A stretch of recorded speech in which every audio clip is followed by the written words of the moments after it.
This week, three sides of the coin. Bill Starkey has a letter, just like somebody else. This one gets him kicked out of the venue. What's the story? It's poorly written.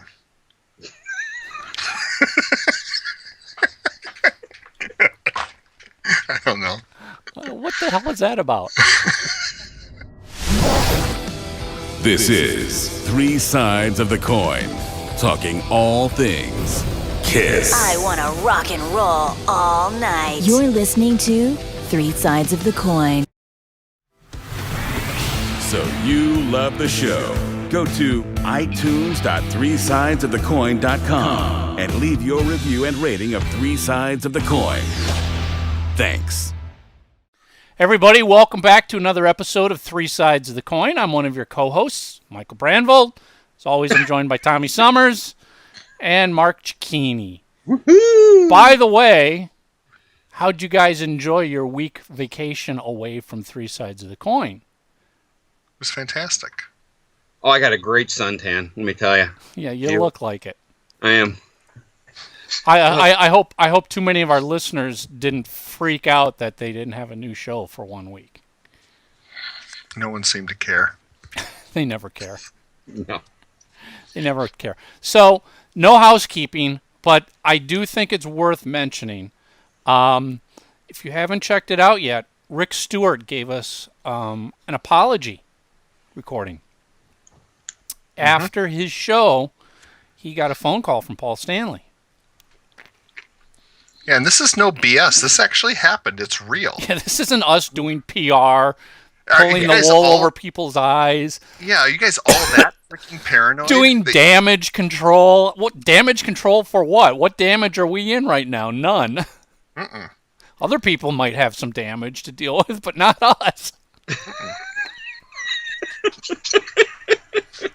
This is just the gift that keeps giving. No, seriously, you know, if you listen to the Rick Stewart episode, he talked about how he felt he was hurt by the way Paul Stanley treated him when he was at the Dallas Kiss show. And the word got back to Paul, and Paul called Rick, and they talked it out, and everything is good. And Rick wanted to give us an apology to post so the fans know that everything is good now. Are you going to fill? I'm sorry. As you're talking, I'm scrolling down the page because I'm going to pick. I already picked out a comment discuss, and then I come across that T-shirt of Mark. Oh, the Meatloaf T-shirt. That is freaking brilliant. That's right up there with. Was it Zach Stork who did the Breyers ice cream thing? Yeah, the Breyers ice cream. Yeah. I was going to ask you, Mark. Do you want it? Should we seriously make those shirts up? Well, I'd have to ask. I get up this morning. I get up at 5:30. I go downstairs, dead tired. I turn on my Kindle. Watch the news. Gonna eat my cereal, and it's the first fucking thing I see. My wife comes downstairs. I'm fucking rolling, laughing. She's like, "What the fuck are you doing? Kids are sleeping, you know." I go, look at this, and we're fucking rolling. So, you know, Nicholas from Everything Kiss, dude, you fucking rock. That shirt is fucking awesome. I think we need to do a limited run of T-shirts. Yes, let's do those. I want one of those. A Meatloaf T-shirt. Yeah, sorry. Yeah. That caught me off guard. Was that the first you've seen it? Yeah, I've been busy all day on appointments. I haven't seen it yet. So I'm just scrolling down as Mike's explaining. I'm like, that's brilliant. Brilliant. You guys are so funny. Oh. All right, keep your guys out. Keep your guys out. Keep your eyes and ears open. We will post something shortly on how you can get a Mark Meatloaf T-shirt. Oh man. Oh boy. Oh, and maybe we should start a fund.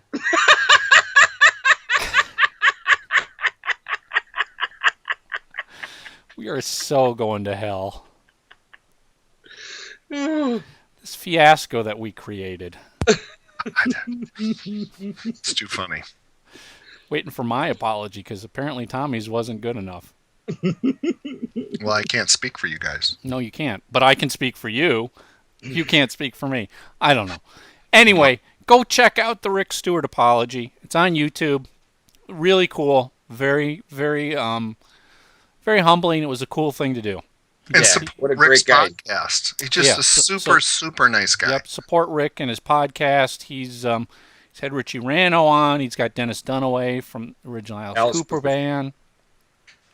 He's got a lot of other stuff lined up. So yeah, please check it out. Tommy, you got a comment to read? Yeah, this is for the latest episode of the St. Spencer's crap. Peter Marino. 2 duds in a row, guys. It's like Unmasked and the Elder all over again. Hopefully another Creatures is lined up. So he didn't like the Rick Stewart in the new one? I think he didn't like the episode we Apology. pulled. The apology. Yeah, Oh, that's only 34 seconds long, though. Yeah, I know. But he probably saw it before it got pulled. It's 34 seconds of Peter's life he's not going to get back.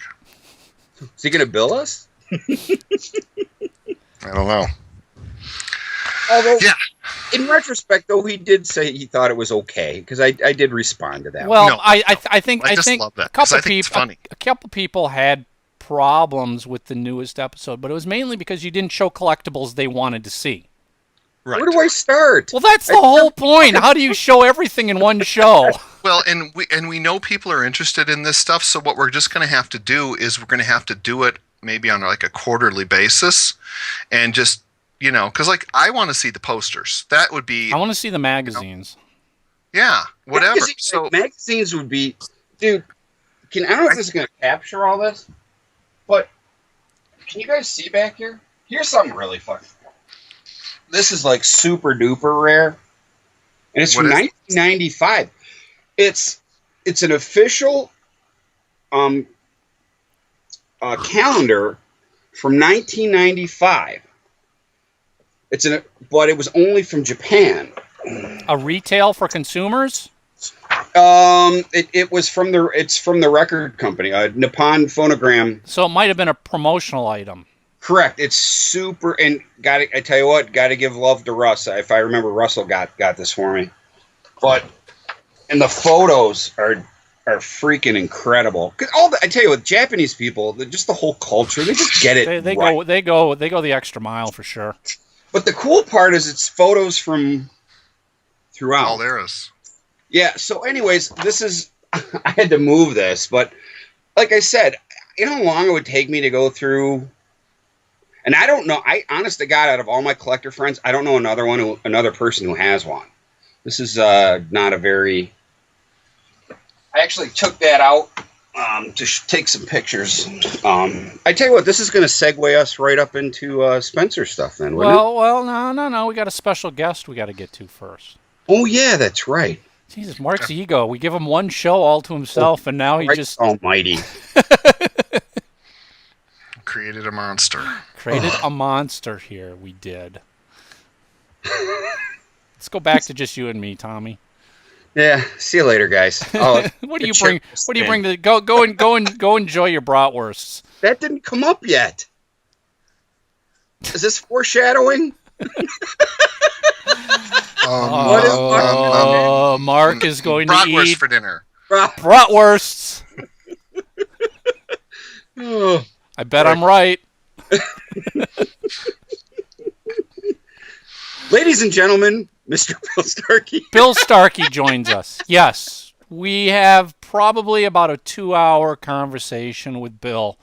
And if you think you've All heard about- it all, you haven't. Yeah, there's stuff that I hadn't heard. Yeah, he gets into kind of the falling out with the Kiss Army, and his letter. Another fan who's got a letter, and this time this letter got him in trouble. Yeah.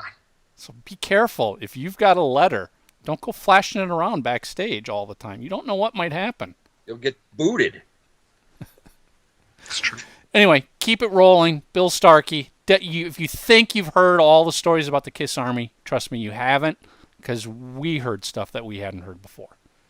Bill Starkey. Take 3 Sides of the Coin with you anywhere. Download your 5-star rated free smartphone app today and listen on your Android or Apple smartphone.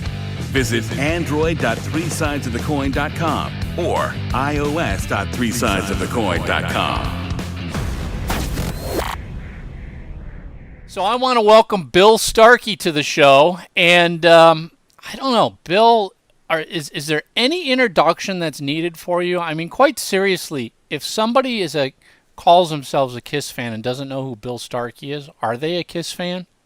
Sure they are. I get way more credit than I deserve still.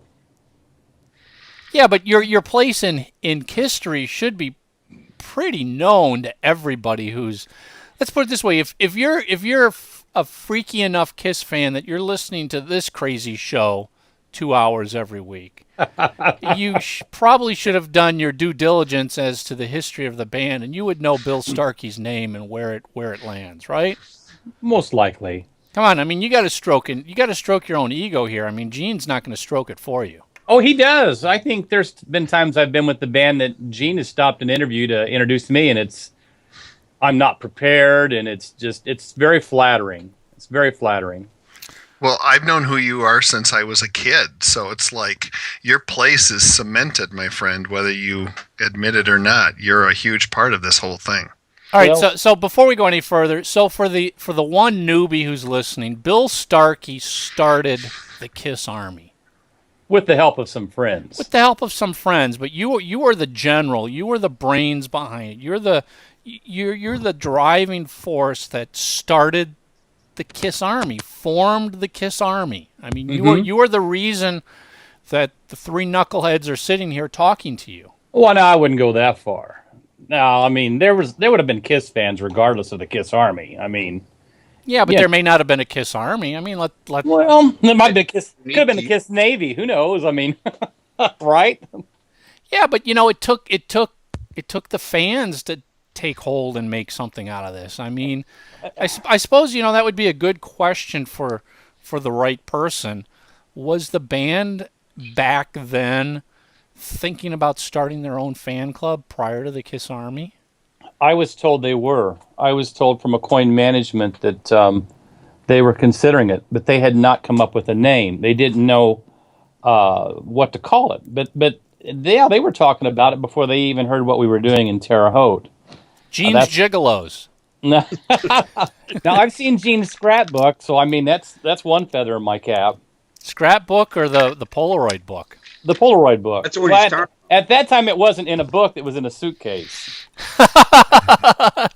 and it was real. Believe me. Bill, how disgusting was it? Honestly, on a scale of 1 to 10. it was pretty disgusting. But I was very naive. I'm a Hoosier boy, and that kind of stuff was kind of.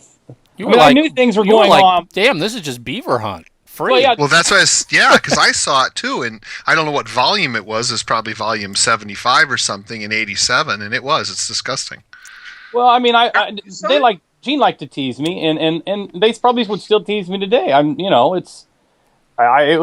was different. I mean, we were in a hotel, and matter of fact, it was a Holiday Inn in Evansville, and he says, "Billy, go over there and look in the suitcase," and I did, and I was in the middle of an interview. It was just really funny. I mean, there were Bill Starkey walks into this whole new world that he had no idea what this was, and here's Gene Simmons. Open up this suitcase full of Polaroids of nude women. Hairy nude women. Yeah, I mean, you know what? There was twins, there was mothers, daughters, and there was really addresses and stuff on the back too. It was amazing. That was a question we should have asked Rick Stewart. Yeah? We should have talked to Rick Stewart about the Polaroid collection. When did it start? There you go. Well, we obviously know if you saw it, then it would have been around when Rick Stewart was there because. Yeah. Did you have any contact with Rick Stewart? No. I just had John Hart, Eddie Belandis, J.R. Smalling, of course. And those were the ones I remember by name. Who? J.R. Smalling. Oh, come on now. wanted the best. You got the best. Oh, we have to have a little levity today. Yes. Some people have a sense of humor. Other people don't have senses of humor. And my introduction to JR was he called me. I called the hotel on his orders, of course. The night Kiss was in Terre Haute, and he told me to round up girls. I couldn't get a date for the prom, and he put me in charge of the girls. And I failed miserably. And maybe that's why I'm not running the Kiss Army today. I don't know. I mean, he told me, he says, you try to get as many women as you can, and you be at this place after the show. Well, I said, what do you mean? He said, I don't care if you have to drive up and down the street to get them. I said, well, you know. So what? How hard did you try? I mean, what did you do? I didn't try very hard at all because my deal was getting to the Kiss show, which was already sold out in advance. I didn't think Kiss needed my help. Evidently, they did that night. That is so fucking funny. I'm sorry. That Kiss and JR are asking this kid from the middle of Indiana to round up women for them. Well, That's fantastic. well, they're in Terre Haute. They had no idea what to expect, and that was probably one of the few nights they didn't get laid because I was there with, we were in the Chinese restaurant eating after the concert, so, And then here I am asking you wait all your life to meet Kiss, and my first question to Gene was, what's the second line in Deuce? like what is the meaning of life? Oh, God, you are a Kiss geek. Oh, it was Only the geekiest Kiss fan would sit down, and that would be your question. Yeah, we're sitting there. What do you say to Kiss? I mean, I didn't want to, So you were in a Chinese restaurant with what? All four guys? Yeah, and Rush too. Geddy Lee and Alex Lifeson were at the bar. Jesus, we're not worthy, Bill. We are not worthy. We didn't realize how unworthy we were either. Then What year was that? 1975, and this was without the makeup. So you got to remember, you're in there without the makeup. So I mean, it's a holy experience right there. I mean, they come walking in, you don't know who's who. You just know they're all really tall and skinny guys. Hey, Bill, I actually loved your story in Gene's fan book that he put out. You must have pretty cool parents. I mean, if I remember, you said your dad drove you there and your mom took you. That is freaking awesome. I love that because my mom was really supportive of my being a Kiss fan too. And let's face it, I'm sure both of us, because we've talked to enough fans over the years, not everybody has that same experience. So could you shed some light on like how your parents, were when you started, bringing those albums around and stuff like that? My dad worked for Columbia Records, which at that time pressed about 90% of the vinyl in the United States. It was coming out of Terre Haute. And it was a division of CBS Records in New York. And my dad was what's called an expediter. He shipped records. And, he had a high school education. But, I mean, he was a very hard worker. And it was funny that occasionally he would get LPs to bring home. And he would always try to tell me who I should be listening to. And it was usually based on who he was selling a lot of. And it never worked for me. He said, here's Bob Dylan's new one, or here's Todd Rundgren's new one, and it just didn't click for me. I mean, I respect them and appreciate them now, but when you're 16 and 17, it's... And so my dad was in tune with what was going on in the music business, and occasionally the artist would tour the plant. So my dad was well aware that there was money in this, and they even let me grow my hair long. If you look at my early pictures, which back then you could get kicked out of school for long hair in Terre Haute, Indiana, because it's a very conservative state. And, my parents were pretty easygoing about it because they knew where I was. I was always there at their house. And they knew you couldn't go pick up a bunch of women. Pretty safe. It was pretty safe.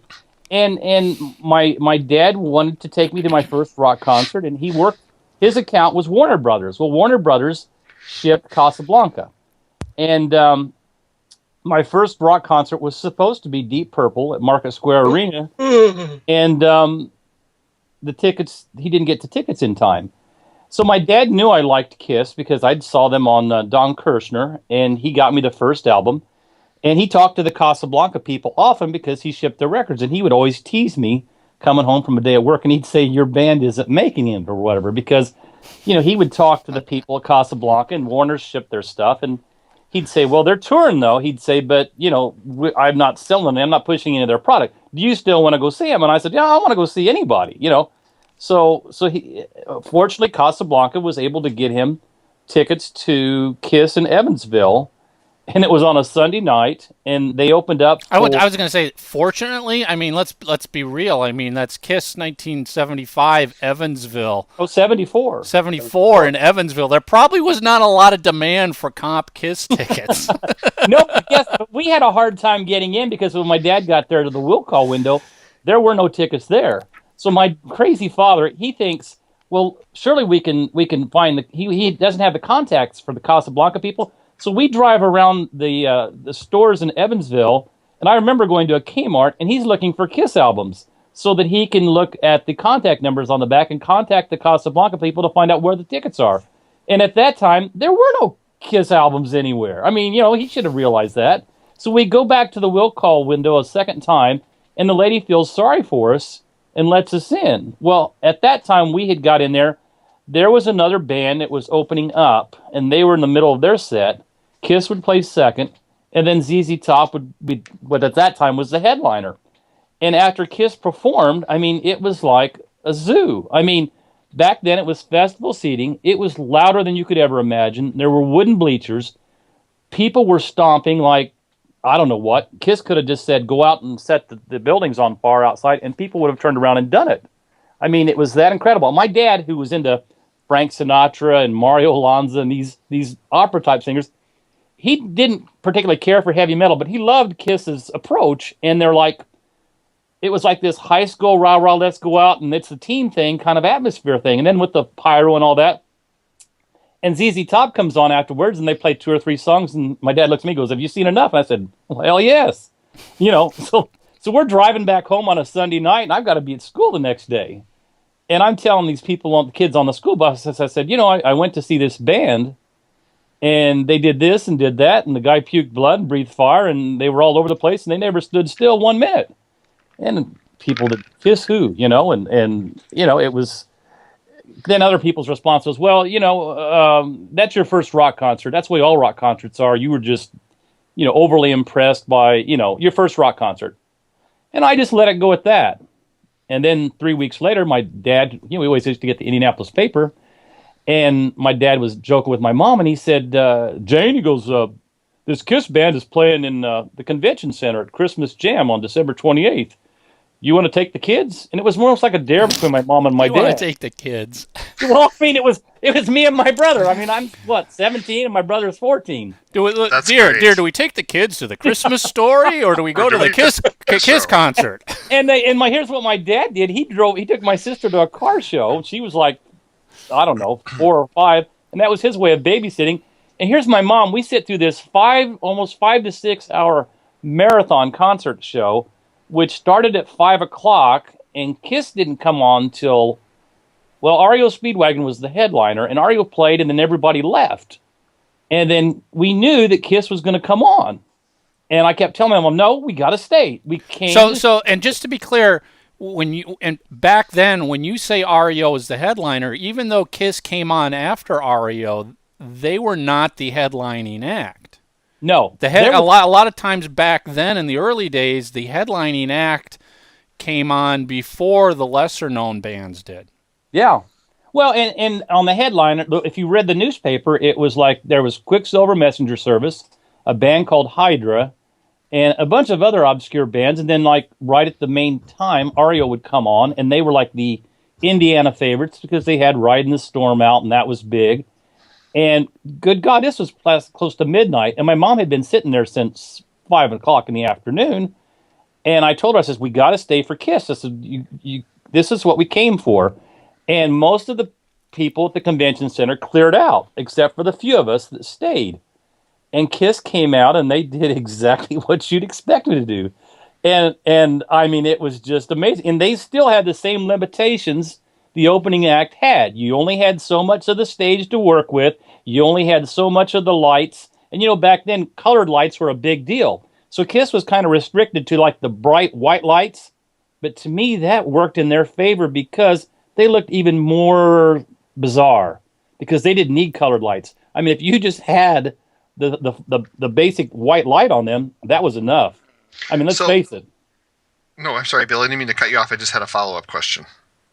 So it's past 12 o'clock, about probably 12:15 or 12:20 on a Sunday morning, and Paul Stanley yells, "Hey, Indianapolis, better late than never!" And they get out there and start off with Deuce, and they hit you in the face just like they did. And we weren't able to stay through the whole set because my mom she was furious. It was getting close to 1 o'clock, and we'd been there for 6 hours, but I'd seen enough, and she had too, and that's just the way my parents were. That's amazing. Well, so I know it was a long time ago, but one of the things that you said that was really interesting to me is you said that Aria was the main headline or the act that most people were there to see. So how many people do you think were there at that point versus when it cleared out, how many people were left? Oh, I'd say there was at least 10,000 people there to start and maybe 2,000 left. Really? And for some reason, I guess Kiss may have played there before and had developed a following. Well, yeah, I mean, let's face it. Most concert goers know that once the headliner is done, the show is over. But I do remember the guy in Ario saying, "Stick around for Kiss." Most people didn't know who that was. And I just thought, man, what balls for these guys. I mean, to go on last. It's just like when I saw them with ZZ Top.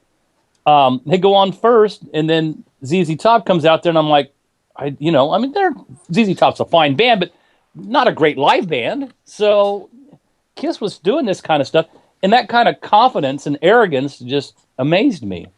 So, Bill, you were talking about, your dad would bring records home and try and get you into music. Yeah. Before you discovered Kiss, what kind of bands were you listening to? Well, I would read Cream and Circus, so I was quite fascinated with the glitter bands like Slade and Bowie and it was always the English bands. And, of course, Alice Cooper was huge back then for me. I mean, you could almost say if there wasn't Alice Cooper, there wouldn't have been a Kiss Army. I mean, and my dad was okay with that because, again, Alice was working for Warner Brothers, and Warner Brothers sold a lot of stuff, and Alice was incredibly controversial back then. But my parents were cool with it. And, and of course, I was a Beatles fan and probably really didn't get into buying records till once the Beatles had split. And then I realized, going through their back catalog. But, I also played guitar. And if you're a guitarist, I mean, to me, Kiss was a great band if you're a guitar player. I mean, because they had all the cool guitars. They had two guitars. Well, yeah, but I mean, Paul with his Flying V and Ace's Les Paul. I mean, it was, and occasionally Paul would bring out a Firebird or something like that. But they even had the little thing on the back of their albums that they used Gibson guitars because they wanted the best. So I mean, Kiss was a guitar band for me too as well. So, talk to me. So your dad goes to this concert. Does that influence him at all? In that, wow, these guys are actually pretty impressive. I might try selling more of them. I might push them more. Or was that something that didn't matter? He just did what the corporate office told him to sell. He did what the corporate. I mean, he could only do what he was ordered to do. I think he had always heard these crazy stories about rock concerts and drugs and violence and all this crap, and he found a mellowed out crowd that, though they were all together in unison with the band, it wasn't anything like he thought a rock concert was like. And that's why he kind of told my mom to go. He says, "You need to see this." I mean, it was like, I don't want to say controlled violence or whatever. I mean, it was the people were there and they were truly into, the show. And, there was no 5-foot buffer between the band and the stage. I mean, it was festival seating. You got there, you fought for your seat, and that was your seat. And it was funny that, once the lights would come on, between the acts, the pot was so bad that sometimes you couldn't even see the stage from where you were sitting. But people just seemed to ignore that back then. I don't know why, and that's the way it was. I mean, concerts were just so much more different than they are today. Oh, well, yeah, I mean, back then, people were smoking anything and everything. Well, arenas were just filled with smoke. And I still say, and maybe I don't think that I've lost my hearing since the 70s, but I used to think that Kiss was constantly the loudest band I'd ever heard.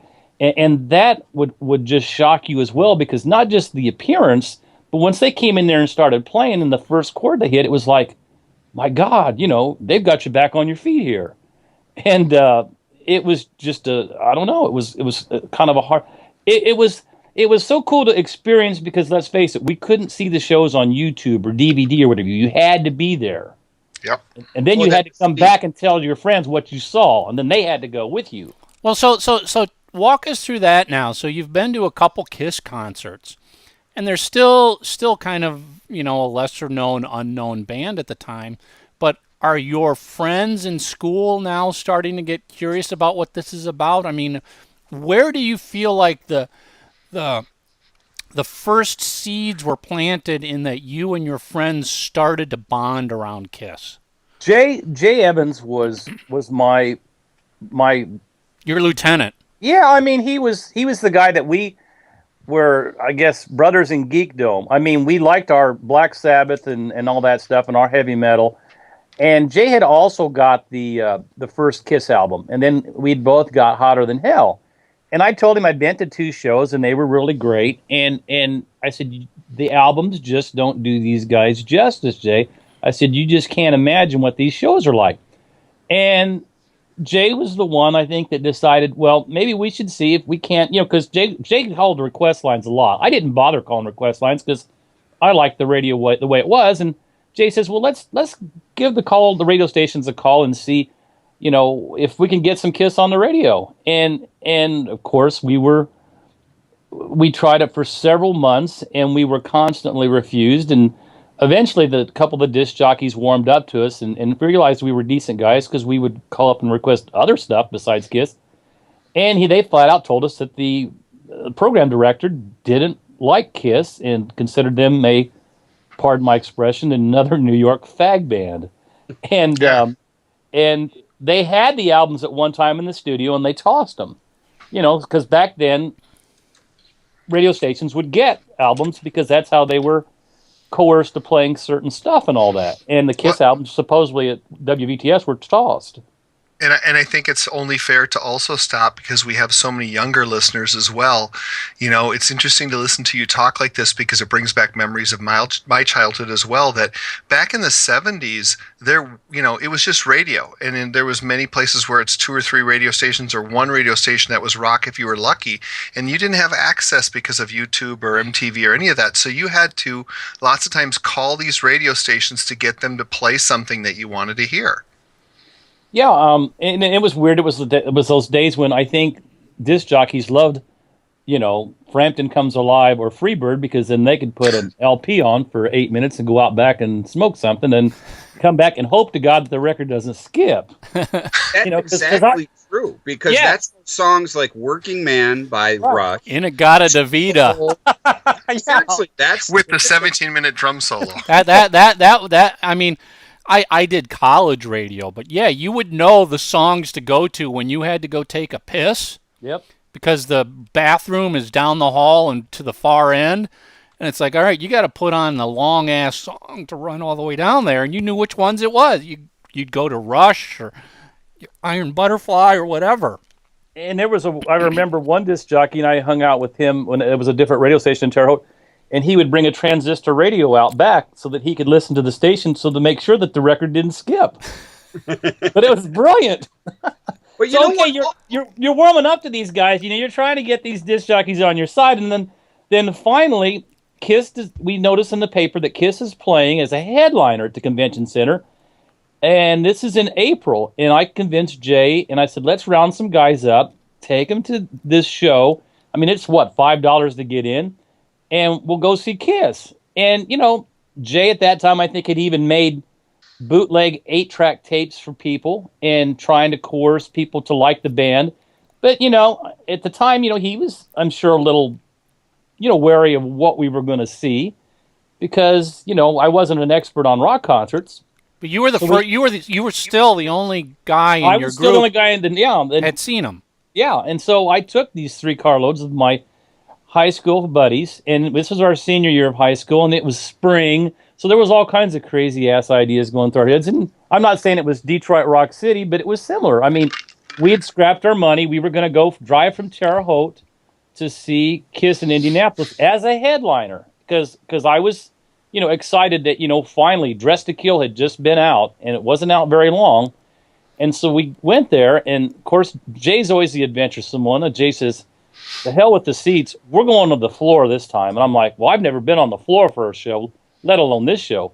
So, of course, and then Gene, he wanted to be on Gene's side. And I thought, well, great, because who knows what'll happen. We'll probably get blood on us or something. So we get over there, and it was just amazing. And Rush comes out. Well, no, Status Quo opened the show, and they were an awesome opening act. Status Quo comes out there, and one of the better Kiss opening acts for me. And they get the crowd warmed up. And then Rush comes out there, and they open up with Anthem. And I'd never seen Rush, never heard them or anything until then. They were phenomenal. Rush leaves the stage, and Kiss comes out there. And I kid you, there were people that had brought bottle rockets into the place and were shooting off bottle rockets. And then that was the first time I saw people painted up like Kiss. And there were girls, guys, it didn't matter. And so I this is 75? This is April of 75, and I said to myself, this is really something. I mean, it's not just me, but there's other people that are seeing this phenomenon here. And of course, everybody that went with me to Terre Haute was just stunned. So once we got back to high school, that's when we... What was the makeup of the crowd, male or female? Oh, 50-50. Okay. 50-50. I would have thought it would have been a lot more male. No, it was 50-50. I mean, because, and I was surprised to see girls painted up like the band, which I thought was kind of different. I mean, it was cool to be, because Kiss was just, it was very dark and very strange back then. I mean, and as usual, they were loud as all get out. So Jay and I would go to our lockers the next day, and Jay goes, "Can you hear?" And I said, "No, I've got this ringing in my ear." And then Jay has this evil laugh, and I'm like, "We could be deaf." And I'm thinking, later on in the day, hopefully, we'll get our hearing back. I kid you not. Our ears rang the rest of that day because we were like maybe 8 or 9 people back from Gene's side of the stage.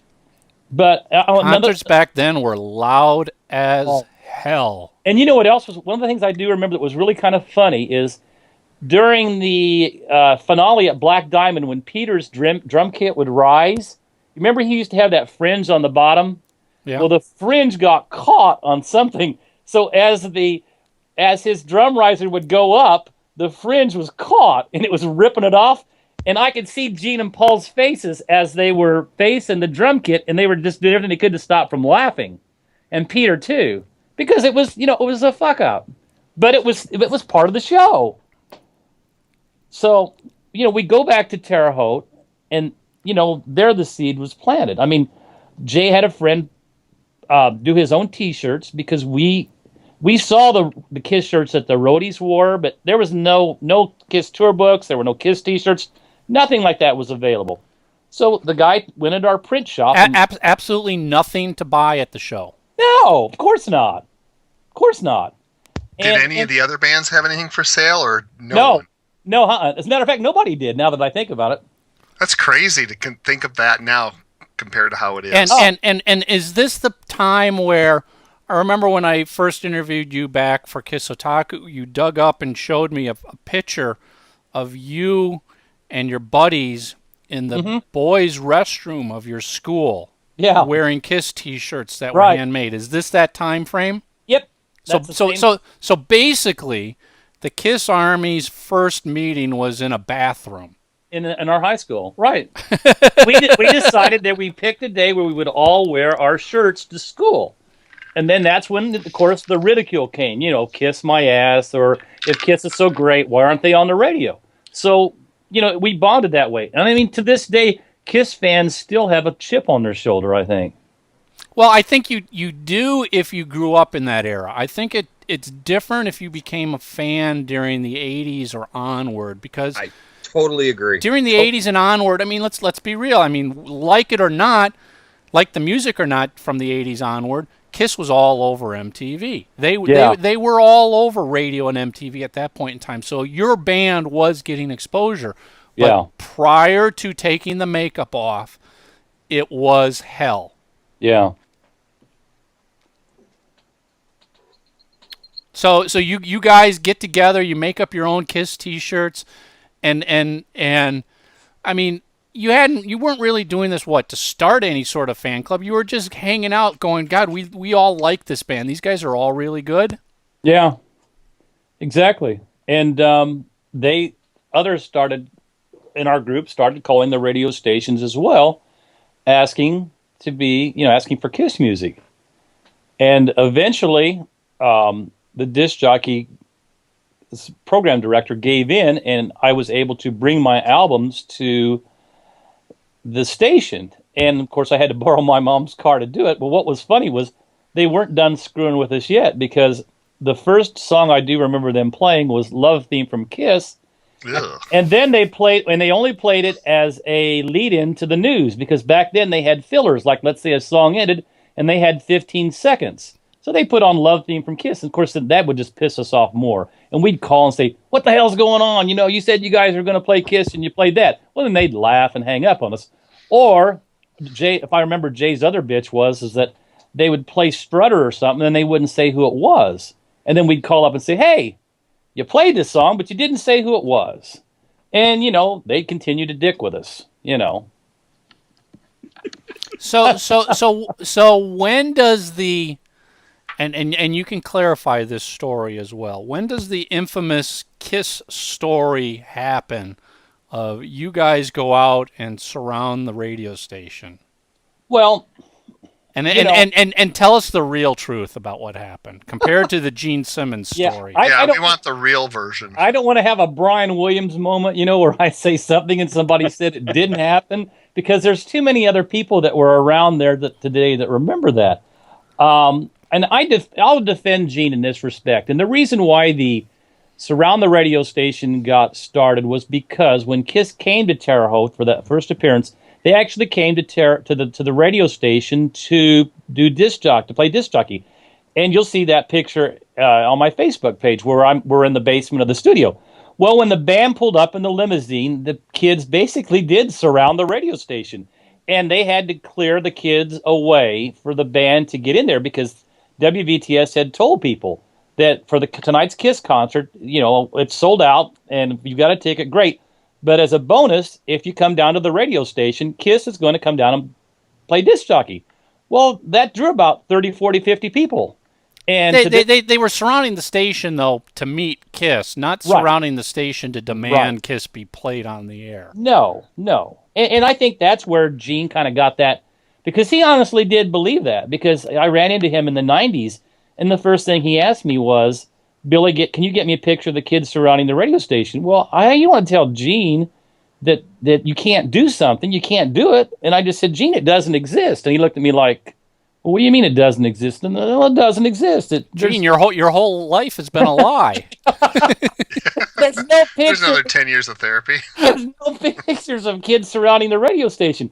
And it was funny. I'll get you a picture of us surrounding a toilet. That's where we formed this. and here's what's funny. You interviewed Rich Dickerson, remember? And Rich is he's hilarious. And Rich, I told him that one time. I said, Rich, they're spreading a rumor that the kids surrounded the radio station, and Rich is laughing. Oh, it's brilliant. He goes, go run with it. And I said, but it's not true. He says, I don't care. And then the lady that wrote the history book, I can't remember her name. And I told her, I said, she said, what did you think of history? I said, well, I'm real flattered to be in it. I said, but the thing about the kids surrounding the radio station, it didn't happen. And she said, well, how did it happen? And I told her, and she said, I like Gene's story better. I said, I'm sure you do, but, there's too many other people I'm accountable for. So, and it does sound better that way, but I still like my method. I mean, one Terre Haute writer said our method was more like Chinese water torture. We did it over a long period of time till we finally got our way. Well, yeah, I mean, the reality is the Kiss Army, you, Jay, and a few of your friends just relentlessly pounded on a radio station day after day, month after month, making requests. Yeah. Until they finally gave in and screwed with you a little bit, but that was the Kiss Army. It wasn't something where it wasn't an overnight decision where you and 100 fans decided to go march on this radio station and surround them until they started playing Kiss music. No, It and wasn't. it probably wouldn't have worked. You would have been arrested. Well, yeah. I tell you what, though, that really, especially to the younger people watching this, think of a time before Live Nation, before the playlists were all national, and everybody had to be represented by whoever was paying money for it. Back then, the DJs were their own person, play for the most part what they wanted. These were people who were passionate about music. You could have a teenage kid bring records down, and the DJ would listen to you. I mean, that alone is phenomenal. What a great Americana sort of thing that unfortunately is gone today. You could never go up to any station and bring a CD and go, "Hey, I'm really into this. Could you check this out?" They wouldn't even let you through the freaking door. It is just so cool that, and you think back too. I think about when you guys were standing there in your Kiss T-shirts, and if anybody ridiculed you or whatever, but at that time, if you were into music, Kiss was, especially spring of '75. They were starting to be in Hit Parader and Circus and Cream. There was really starting to be a groundswell because of people like you that, like you said, there was more of you than you thought there was. Well, that is so cool. And we were lucky because, see, Kiss Alive came out right at the right time, too. And by that time, it was almost impossible for them to ignore us because, people were starting to request it. Other people besides the few crazy Kiss fans were now requesting Kiss, is what you're saying. Oh yeah. Everything had to fall into place, and Kiss Alive's release was perfect. So how did Coin Management get wind of all of this little groundswell that you were creating? Well, one of the goofy little things that Jay and I did that was kind of funny as far as promotion is we would coerce these younger kids to paint up like Kiss, and we would take them through the malls and all that, and then we would walk like 10 paces back, so just laugh at the people's reaction to them. And we called them our unknown soldiers of the Kiss Army. Well, occasionally we would take them by the radio station, too, and screw with the DJs. And I remember one time... How do you force a kid to get made up in Kiss makeup? What do you? I've never heard that story. I've never heard this. I mean, what are you like? Listen here, kid. I mean, I'm imagining the scene out of Detroit Rock City in the convenience store playing pinball. It's like, listen, kid, give me your frickin' lunch money or we'll beat the crap out of you. Listen, kid, put on Gene Simmons makeup and go walk through the mall or we'll beat the crap out of you. One of the guys to this day, Scott Roman, he's a retired Terre Haute policeman. So, I mean, these weren't, and he still says to this day it was one of the funnest things he'd ever done because when Kiss came to town, he and the Unknown Soldiers were put in a hearse and used as decoys so that when people were leaving the Holman Airport, they were following them instead of following the real band. And he still says to this day it was one of the most fun he'd ever had. You guys are crazy. So here we go. We're doing this stuff, and there was other bands that were coming to Terre Haute, the Doobie Brothers, the Eagles, and all that, and Aerosmith, but none of them sold out. And leading up to the show, Dickerson and I had pretty much buried the hatchet, and Rich was brilliant, and he was pretty clever about a lot of stuff. And he said, Starkey, he goes, Kiss is coming November the 21st, I think it was, and he says, remember those stupid letters you used to write me? He goes, why don't you write those letters like you used to, write 3 or 4 at a time and send it to me? And he goes, I'll read them over the air. 5 o'clock every evening, we'll call it the Kiss Army Letter of the Day. Now, the bad part about that is Rich always had the last say-so. So what I would do is I would write these outrageous letters. Kiss will come in and destroy your studio. And I would run down everybody from the Beatles to Led Zeppelin. There was nobody that was untouchable because Kiss ruled the world.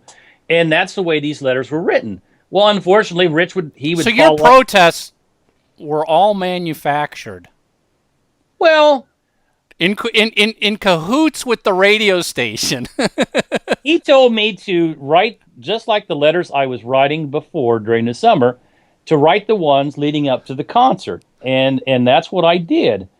And I did it for 2 weeks, and eventually the concert sold out.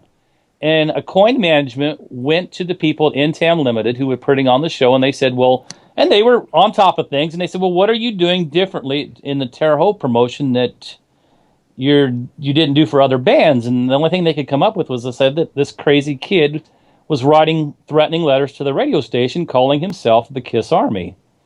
And he had a group of followers. And one night we were taking our Unknown Soldiers past WVTS. Now, did the promoter know that that you and Rich had put this all together, or in the eyes of the promoter, did they just think it was 100% legit? You were mad and you were writing. I don't know. I don't know. I just know that when we drove by the studio one night with the Unknown Soldiers, Rich's wife came to the door and she was out of breath, and she says, Kiss found out what you're doing and they want to meet you. And I was just stunned. I almost fell over back. What? They want to meet me? They said, That's yeah, awesome. they like the Kiss Army concept. I just couldn't believe it. I don't even think I slept that night. I thought, what? This has gone way beyond what I wanted to do. I mean, and from then on, she asked me, she says, is it okay if they call you? And I said, well, yeah. I mean, what am I got? I don't have a job. I mean, what am I going to do? But that's one of the things that makes your story so cool, is that you were doing it for nothing more than the love of the music and your interest. Yeah. That's what's so cool about it. It wasn't for any self-promotion. It wasn't for anything other than you just loved the band. Yeah. Well, we thought we were doing something right.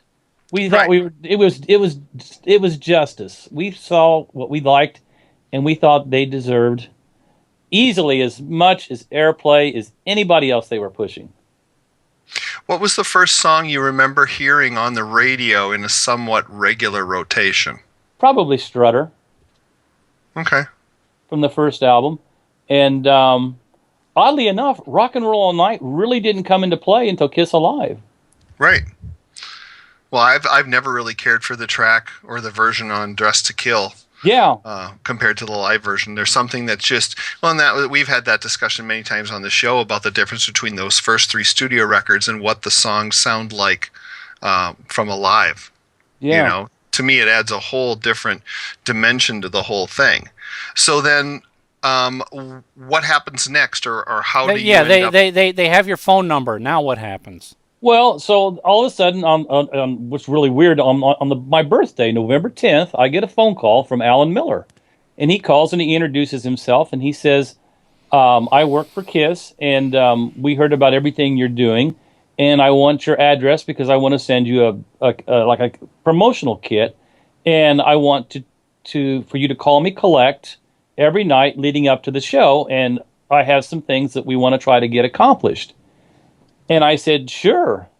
And I get the mail the next day, and it's a typical KISS promotion kit, and in it is a letter where he introduces himself. And matter of fact, there's a copy of it in Paul Stanley's book, which is kind of cool. Paul put it in there, and he talks about wanting to form the KISS Army in Terre Haute and running it out of Terre Haute. So what we do, and it kind of aggravated my mom because I was calling them collect every night leading up to the November show, and he had wanted to pattern the Terre Haute show and the greeting much as the way he had patterned the Cadillac show.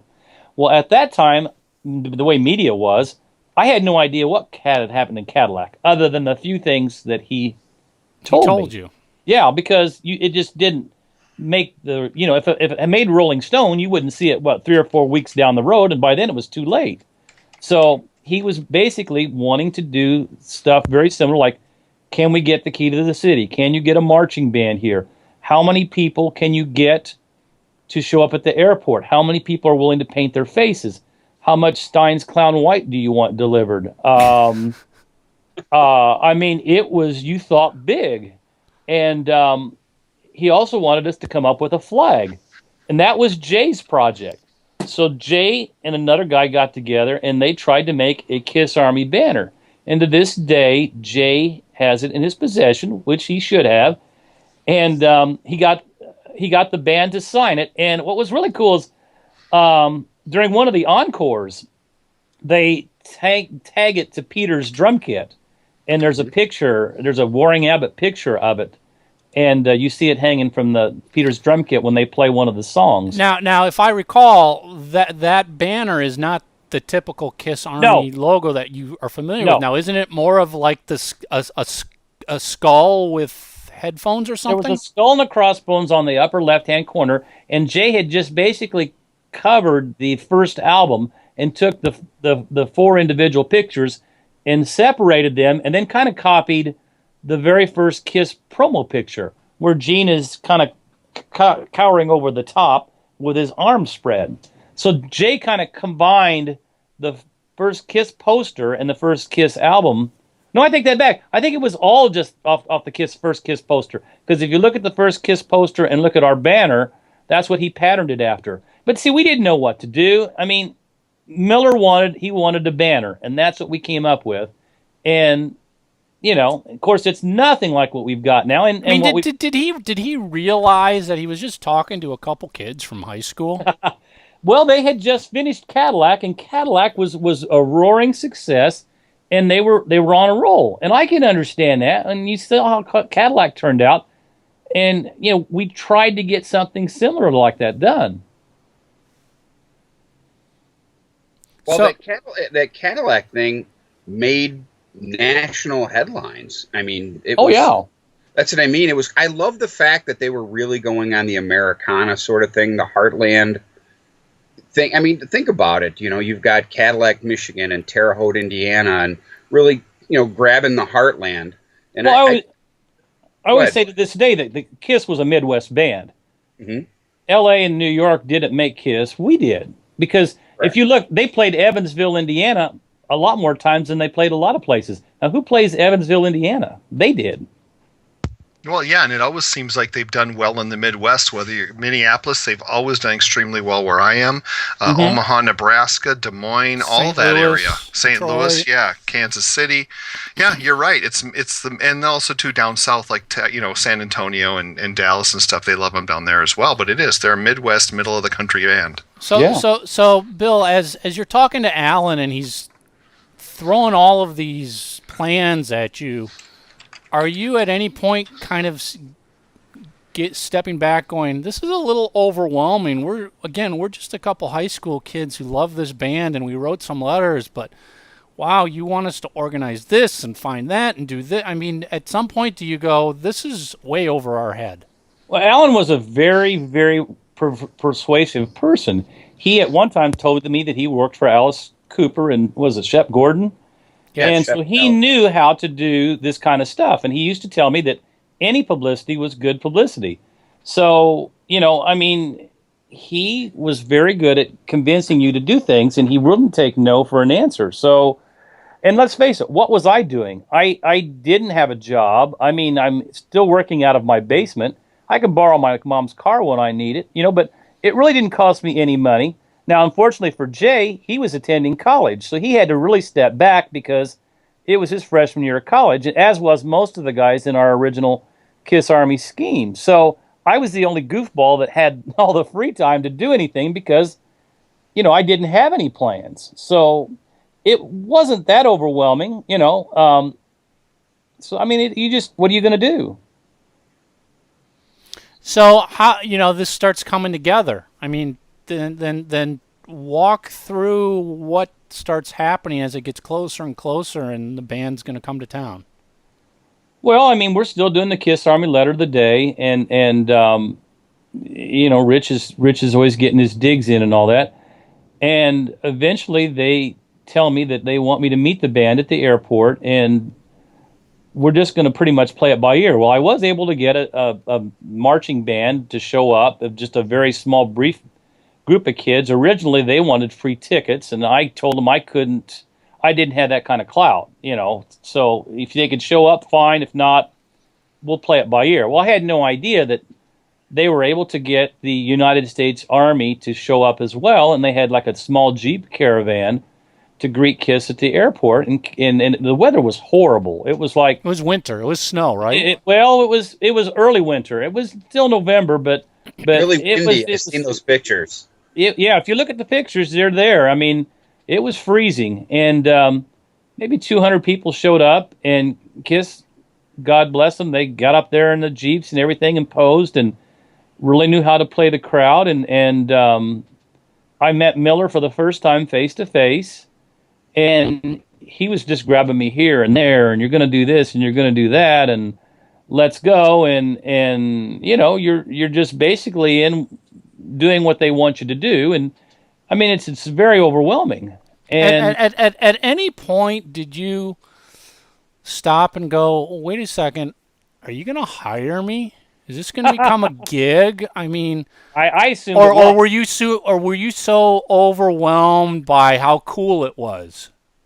I thought I was hired. I mean, that's what was funny about it, because I just remember what he wrote in that letter. I thought I was preparing for the Kiss Army to be run out of Terre Haute, because he did at one time ask me about, he said, you need to find a post office box. He said, because eventually you're going to get an onslaught of mail. And this is stuff that I, wasn't used to having to prepare. But I mean, yeah, Miller was very good at convincing you to do things. And that's why he was in the position he was in. And I'm always surprised that he never gets the publicity that he truly deserved, because I think he had a lot to do with what was going on. Now, of course, Bill Aucoin called the shots, but I mean, and I know Sean Delaney might have been second in command, but boy, Miller was right up there. And he was executing all this stuff. Oh yeah, he was brilliant in that respect. And later on he and I would tangle, but that's a totally different situation. But no, I mean, I just felt this was my job to do. And you're a kid and you're driven, you like Kiss, you think that what you're doing is doing for the good. But it got even more overwhelming when I'm getting into the radio station and I'm with them and they're speaking to me and I'm listening to them talk and all that, and I'm thinking, well, they don't talk like you think they're going to sound, and then you hear Peter's voice for the first time and you think they all should sound like Peter. I just pulled up all my pictures on my computer of that day that you're talking about. Uh-huh. See how windy and horrible it is. Mm-hmm. It definitely was not a Cadillac, Michigan day. No. Can we pop a couple of those in, Mark? I'm gonna try right now. Send them to Michael. Send them to me, and I'll drop them in the show. Yeah, because I have a ton of pictures from that day, and they're absolutely. You could just see how windy it is. Can you guys see this? I don't know. I mean, Yeah. Look at their hair is all blowing, and the guy's got his hand in his pockets, and how cold it is. Yeah, I've got a ton of pictures from that day. I'll drop those into you, Michael, and I'll pick out the ones that that really illustrate. Well, and the audio. Hold on, look at Paul's face. Can you see that? Yeah. No, definitely. That does not look Ace. Yeah. Look at Ace. He's not having fun there, man. And the audio where Kiss plays disc jockey that day I have in my possession, and it's pretty cool. And I've always thought about putting together like a PowerPoint or a slideshow of some of the pictures of the recording studio to go along with when Kiss played disc jockey that day, because that was really cool. I would love to see that. That sounds fascinating. Yeah, I mean it's not great quality, but you can make out who it is, and it was shocking and stupid me. They introduced me to come out and say something, and I'm in like attack mode. So instead of thanking the mayor and Rich Dickerson for helping me, I say something stupid to Rich like, well, see, I told you. Now they're here. What are you going to do about it now? And I think the band looked at me like, whoa, this guy's kind of lost it, hadn't he? You were the first name added to the watch list. There you go. There's the banner. Yeah, it's the Kiss Army banner. Yeah. So then, what was it like to meet them for the first time? Was it Alan who introduced you, or how did that go? One of the cooler things was I was in my concert seat, and after Rush had played, they called me to come backstage. And I got to go backstage, and Alan introduced me to the band in all their makeup, and it was just incredible. And I'm standing next to them, and I'm waiting by the stairs as the lights go out and those mirror balls start coming on. and you hear the people chant "Kiss, kiss, kiss," and you're there waiting for them as they have to go up the stairs to the show. It is something I will never forget. I mean, it was just powerful. And they're like sitting there nonchalant, and I'm going like, I say something like, shouldn't you guys go up there? No, let them get louder. Kiss, kiss, kiss, kiss. I mean, it was just crazy. Did you have some feeling of pride knowing that you had some hand in that audience, that frenzy that was out there? Not until later on in the show, Bill Aucoin took me and he introduced himself to me, and we got to go and sit on the anvil case on the right-hand side of the stage during the encores.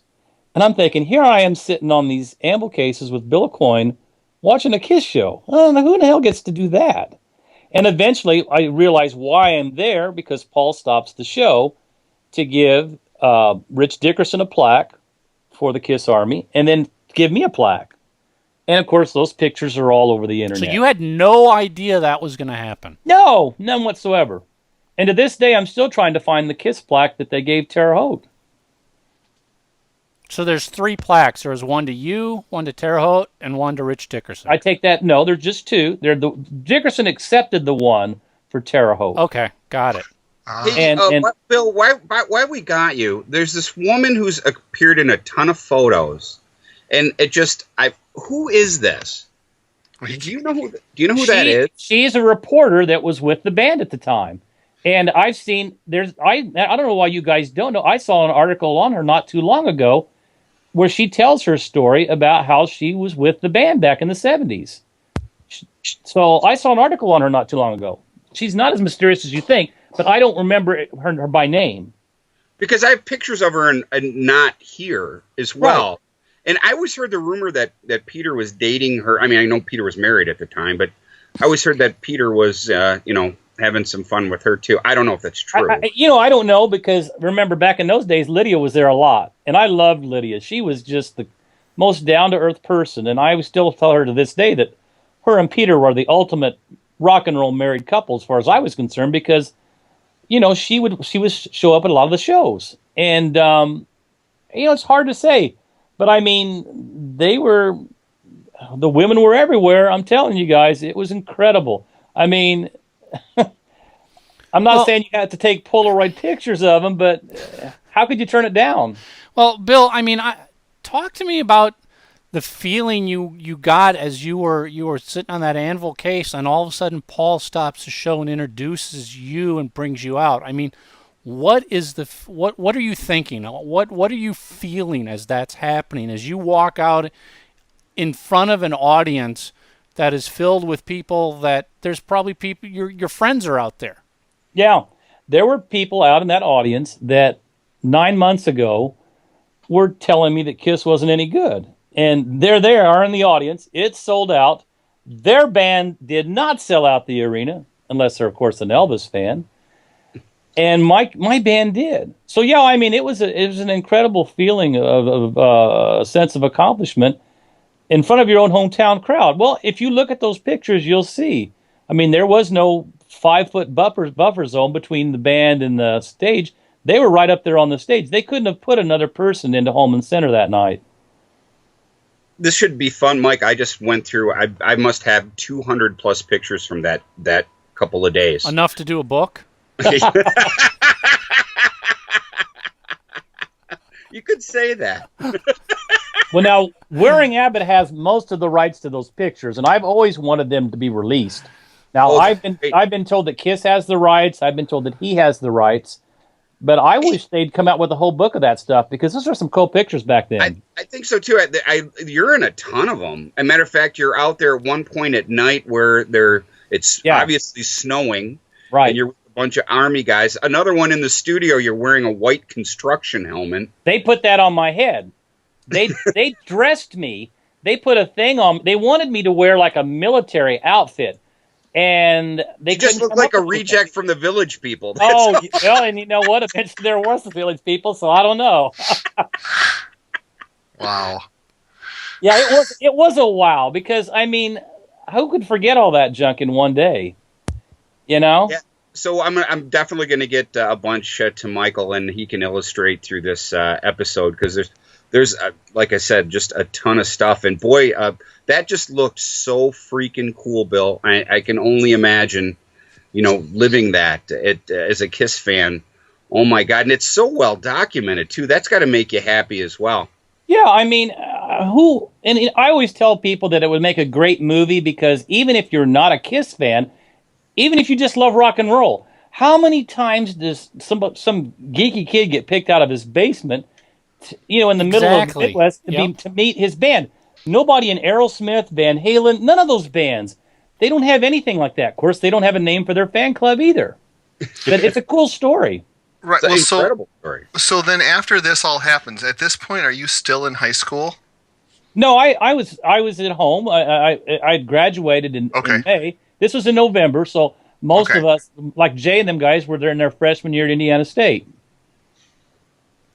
So, I mean, what am I doing? I don't have a job. I'm still at home. So, real quick question. So, what was your absolute first impression of each of the four guys when you met them for the first time? I was surprised that they didn't sound like they sound on stage. And Gene probably shocked me the most. Of course, you don't hear Gene in concert other than the singing. And I couldn't believe how, well-versed he was. And how smart he is. Well, and to me, Paul, when you hear Paul's raps on Kiss Alive, you think he's like, some Southern Jim Dandy or something like that. And then you hear his speaking voice, and it is nothing like that.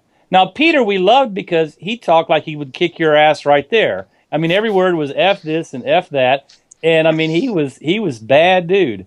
And Ace was just very quiet and to himself. And to this day, I still, feel bad to the fact that Ace was my guy before I met the band, and I was in the audience because Paul was too flashy, Gene was too strange. So are you telling us you're a blue Kool-Aid drinker? I was an Ace fan before I met the band, and to this day I've never met the guy.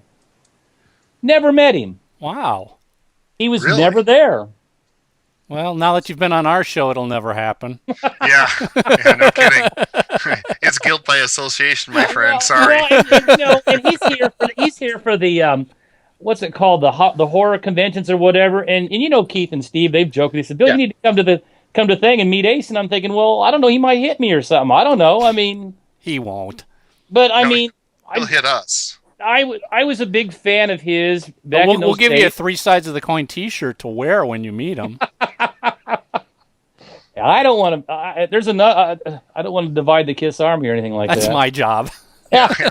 Sorry, you don't have a corner on that one. Bill Starkey builds up the Kiss Army. Mike Brandville divides it and destroys it. I tried to keep it together here.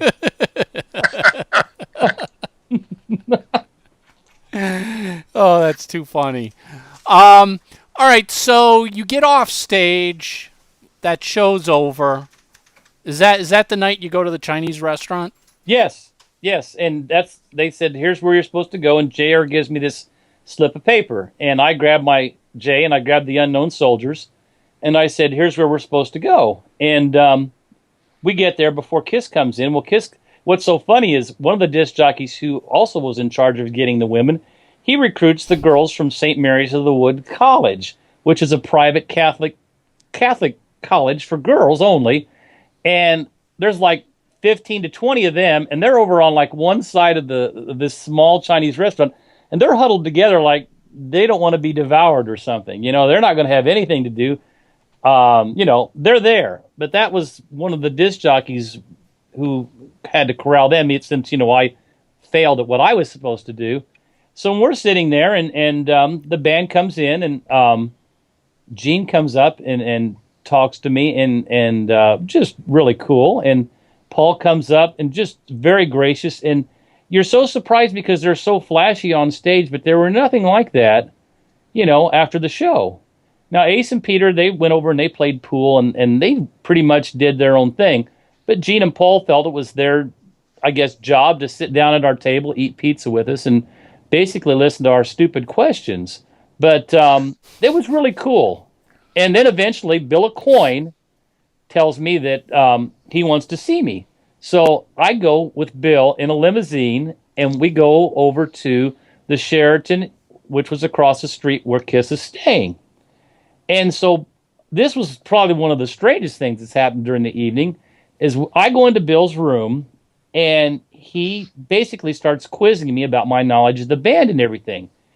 And I don't know why he says it, but he makes a comment. Of course, I get jokes about this from some of my friends when I told this story. He asked me about how would you treat a gay Kiss fan? You know, there are some. And I kept thinking, well, did I say something homophobic or something at the party or something? I mean, and I said, I really didn't know how to answer that. And then he said something to the effect of, well, what is it that you want out of this? And I thought, well, I don't know what you mean by what is it that I want out of this. And it was just a very awkward moment. And we weren't there maybe 15 minutes, and then we just went back to the hotel. And I tell people, I guess that was my job interview, and I didn't pass or something. I was going to say, looking back at it now, do you sit here and go, well, basically that was him saying, asking you if you want this as a full-time job to be paid? But that's not exactly what he said. He made some sort of comment like, what is it that you want out of this? And I didn't know what the response was because, again, I was still going by the letter. I was getting all my orders from Alan Miller. I didn't, that was the first night I had met Bill. And, of course, I had some friends of mine tease me and say, well, how do you know Bill wasn't? And I said, believe me, Bill was always a gentleman and always professional. He would never, he wasn't hitting on you. He wasn't hitting on me. Absolutely not. And I mean, when I got a hug from Bill, and there was a few times I did, it was genuine. I mean, the time he gave me the Kiss Originals album, and he said, here, look at this. And he gave me a big hug, and he says, you're famous. And I opened up the book, and I opened up the album I'm in it. Well, I was floored. I'm thinking, damn, I'm in a Kiss album. How cool is that? Bill was like that. Well, and everyone always goes to that kind of thing. It's like, I think when you're 18 years old and you don't have any experience and the manager sits you down and asks you those questions, they're genuine, and it's just kind of like, how do you know how to answer it? You've never had a job interviewed before, right. And then you get asked all these questions. It's like, how do you respond? Well, and it wasn't a lot of questions, but I don't understand. I never did understand, how do you treat a gay Kiss fan? He says, there are some. Well, I didn't know what he meant by that. I didn't know. And did you know that Bill was gay at that time? Not really. I mean, you're not in Indiana. No. I mean, but that's neither here nor there because eventually, the next morning, Miller says, I want to see you. And he wanted a list of all the people that I had names and addresses because what was one evening where Jay and I were told to get on the radio station and ask to solicit addresses and phone numbers for people who might want to join the Kiss Army. Well, eventually that would become their mailing list. So the next morning, I get to eat breakfast with the band, or at least I get to come down and watch them, and that was kind of bizarre. And my mom got to meet Gene and Paul, and my mom, I don't know, for some strange reason, had a fixation with Gene, and I just had to laugh about that. But she liked Paul as well. She said Paul reminded her of my nephew, or her nephew, Jimmy, which is funny because she would get all this crap from her friends at home, like, well, how would you let your son run around with these guys? And she'd say, oh, you wouldn't believe it. They're the nicest. They're the neatest people. They're nothing like you think when you just look at their appearance. So my mom would just get a lot of grief from her friends. Well, how could you let your son go to a party with these guys? Well, Mom said, I totally, have no problem with it at all. And they're really great people. And I don't know, maybe she just liked Gene's routine or something. I don't know. But see, that in itself is part of the coolest part of this story because so many parents have overreacted to it. To have parents that were that supportive, it doesn't get any cooler than that. Especially during that time when, yep. I mean, that was clearly the time where Kiss were seen as evil. They were Satan worshipers. They were spitting blood on stage. They, that was when that was all starting to come to a head for Kiss. Well, what was weird about that day, too, was my mom still didn't believe me when I told her that Kiss was going to sell out that show because when I got back from the party that night, she had draped a banner across my bed, something about, how I was right. And I thought, you still didn't believe me up until that night. Do you still have that banner? Oh, God, no. I was just stunned by it. See, my mom was weird about a lot of stuff. Like, of course, the next month, Kiss flies me to, the New Year's show. My mom wept because, and I didn't find this out till later, till my brother and sister told me, she thought I was gone. She said that was it. Bill's gone. Kiss has flown him to New York. He's done. This is like that scene out of Almost Famous where Yeah, yep. Same thing. I'm losing my boy to rock and roll. And when I saw Almost Famous, that's exactly what I thought. And it was my first airplane flight, my first limousine flight. I hated flying. I still hate flying. And Kiss flies me to New York, and I'm hanging out with Jim Neff, who was the Cadillac Michigan coach, and he's quite a hoot. And we're sitting there, and we're in a limousine with Billy Squier. Well, Billy Squier eventually was in Piper, who was being courted by, a coin at that time, and they're trying to sell, Billy Squier on a coin and all this. And we're riding to the Kiss show. Did you have any idea who Billy Squier was? Oh, absolutely not. But I remembered the name though. And we go to the Nassau Coliseum, and we get out the limousine, and Leslie West walks up to and now I did know who Leslie West was, oddly enough. And he and Blue Oyster Cult opened up for Kiss on New Year's, and that was part of my reward for the Kiss Army. Me and Jim get to go to spend 3 days in New York City and get to see the New Year's Kiss show. And of course, that's the pool party plaque that I have, that you see on my Facebook page, where there's a pool party. And I was a real party pooper on that one because the party began at 2 a.m. Well, hell, I was lucky to stay awake by 2:30. And I'm sitting there to this pool This party. is a whole different world for you. Oh, totally. I mean, and Alan Miller says, hey, David McGee wants to talk to you. He works for the Rolling Stone. And I'm thinking, oh, really? I'm going to do my first interview. So I go over there, and here's Paul's jumping in the pool. Gene's not in the pool, but he's talking to some people. And I remember Paul was the only one that went swimming that time. And Alan Miller went swimming. And I'm over here in a lawn chair talking to David McGee, and he's asking me all these questions about how did the Kiss Army form and all that. Well, eventually, it ends up in like a syndication thing for the Rolling Stone, not in the actual magazine.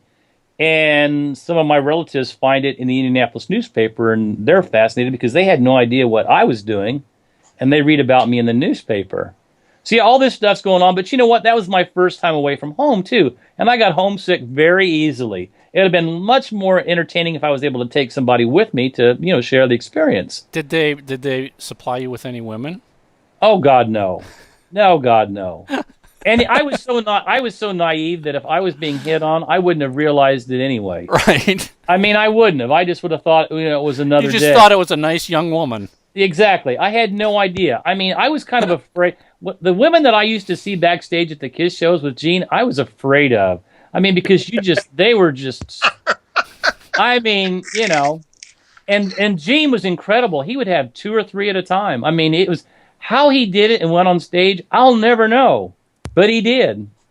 And I dare defy anybody that said they wouldn't do what Gene did, because you just don't know when it's all out there like that. I mean, I remember there was a time when we were in a place in Evansville doing that interview. There was girls knocking on the door, and he just didn't answer till he was ready. Wow. Amazing. And Paul was a lot more discreet about it. Trust me. Paul was very discreet about it. Nothing like Gene, So But Paul even at that pool party, were Ace and Peter off on their own again? Well, Paul they had their families there because Peter brought his family, and everybody brought their families. That was one of the few times, I think, where they took a group photo of the band with all their families. And that was they. I think they had to mind their P's and Q's because it was a family thing. And I never forget how I'm sitting at the table with Jim Neff, and Gene walks over there, and this is my first when I get crushed when they're going around the table and everybody's introducing themselves, and I'm thinking that Gene should know me, not realizing that he meets hundreds of people daily, and he comes to me and he doesn't know who I am, and I'm like so shocked. I'm like, yeah, I'm the Terre Haute Kiss guy or whatever. I had to refresh his memory, and I'm like, was one of my first big letdowns, and I didn't realize that, these guys meet people all the time, you know. Well, he remembers you now. Well, I You always know, tell, yeah, I'm sure, just takes a while Well, for it takes to stick. so 40 years. So, Bill, when do things start to change with the Kiss Army in that you start realizing you're not going to be running it? Okay, this is January, and I come home, and I don't hear from anybody from a coin. And then in March, I get a phone call from a lady by the name of, I think, Doré Garber, who was working for Boutwell Enterprises. And she wants to know my address, and she tells me that they're going to be doing the Kiss Army. And they were very unfamiliar with the band, that they had already done work with Elton John, and I think they said Queen as well. It had small fan clubs that they ran, and they wanted to know that they would look forward to working with me and getting detailed conversations with me about what I liked, what I didn't like, and basically why I was a Kiss fan. And eventually they gave me a pen pal by the name of Sergeant Baker, who was actually Jennifer Baker, and we kept a phone conversation sometimes in a written, thing for several years. And the cool thing about it was I could request anything that they were putting out at that time without a question. So, like, if I wanted 5, 6, 7 Kiss Army membership kits, I could get them. And I would use those to pass them out to people that I felt I could get something out of in return, whether it be a disc jockey or somebody like that, or a record store owner who might down the road help me, because, you scratch my back, I'll scratch yours kind of thing. So, yeah, I mean, that was kind of a cool little perk at the time. Well, so by this time, had there been a discussion with Boutwell or a coin that said, "Bill, we're hiring you. We are No. going to pay you"? No. Had you tried to bring that up? Not till 2 years later with Alan Miller, and then it got very, very bad. And yeah, that's when things kind of started to turn. And it was because I was kind of upset because the people at Boutwell, especially, they would tell me that they weren't really Kiss fans. I mean, I think that Jennifer told me one time that she never really became a Kiss fan until they played. No.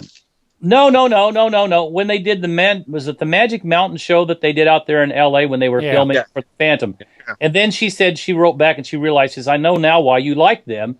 I didn't find this out until I saw them perform, because at that time she told me Patti Smith and acts like that, because it's L.A.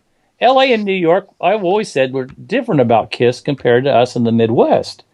And, after about a couple years, now I did get ticket shows to some shows where I would call Alan Miller, and those were coming. But later on, year after year, my phone calls weren't answered as quickly as they once were. And I was starting to get a little disenchanted. So I was disappointed that nobody actually sat me down and said, everything that we were going to do that was in that letter that you were under the assumption, it's not going to be done. Boutwell is going to run this, and this is the way it's going to be. And in some ways, Boutwell felt bad because they were kind of like caught in the middle. Because eventually Jennifer Baker said, I can listen to your complaints, but I'm not in any obligation to make a stand, because I can't. Right. And I kind of feel bad for her now, because I kind of put her in that situation. But I had but did you really, in the respect that you thought it was going to go one way and no one ever took the time to sit down and actually tell you what was going to happen? So it's not really that, is it? Well, I mean, nobody sat me down and said anything. This was just basically what I had to figure out. And people would point out things to me and say, well, you know what?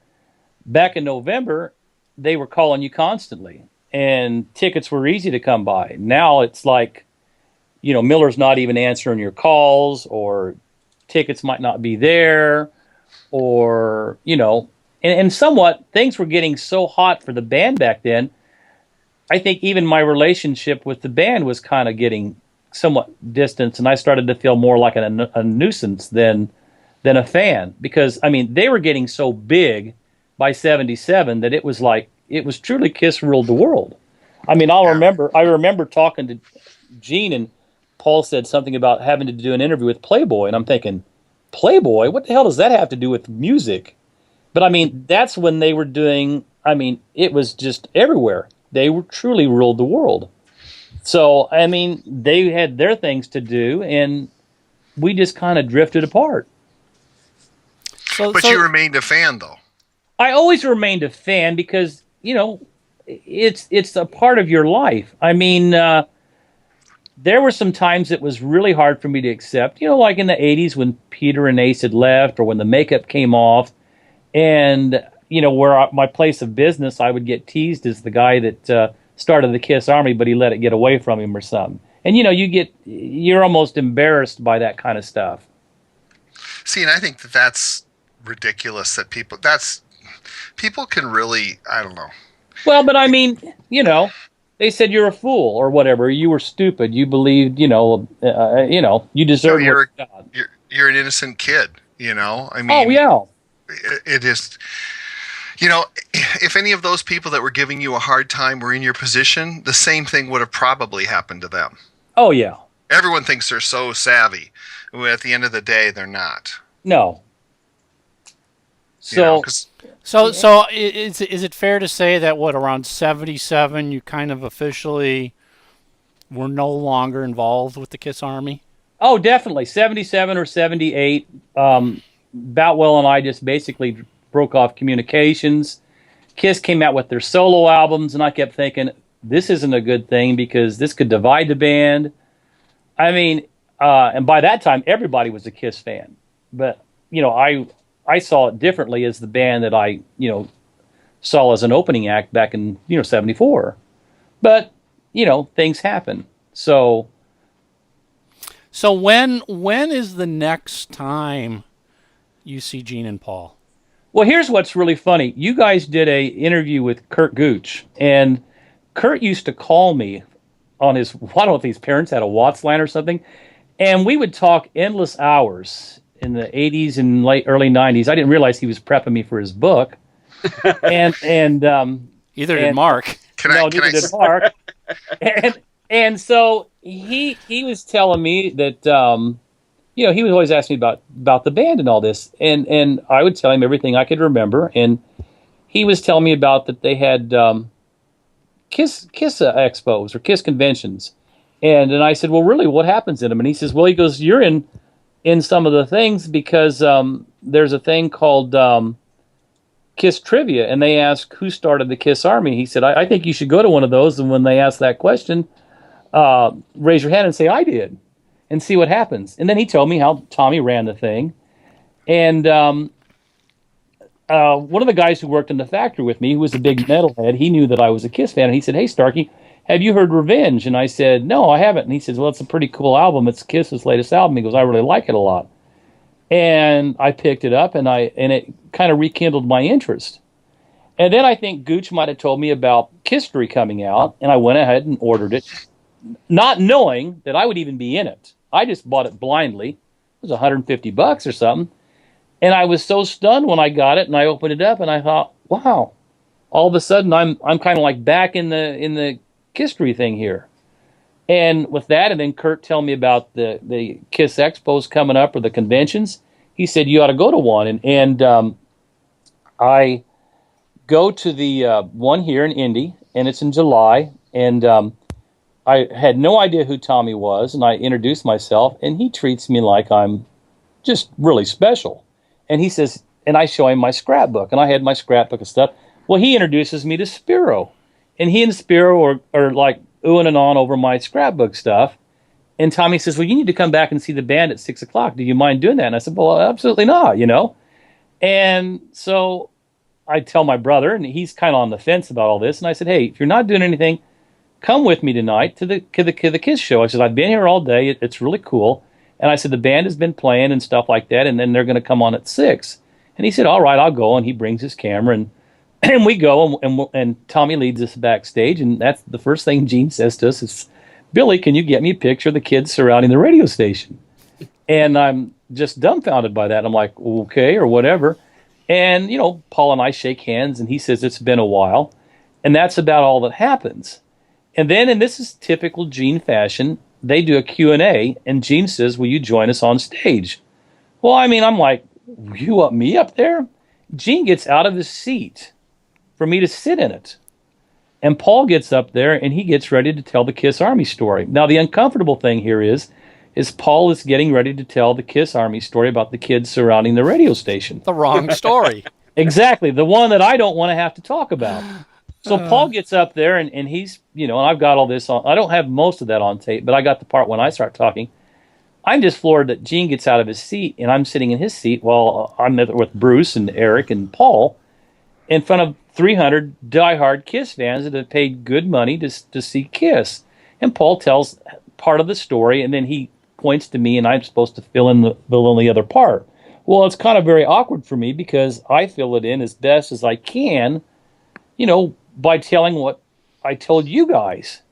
And, of course, the fans could have ate it up no matter what. They went crazy because one of them was on stage, right, and an Indiana guy. So, I don't know if the band realized that or not, but it was a big deal to the Kiss fans. And they wouldn't have cared what I said.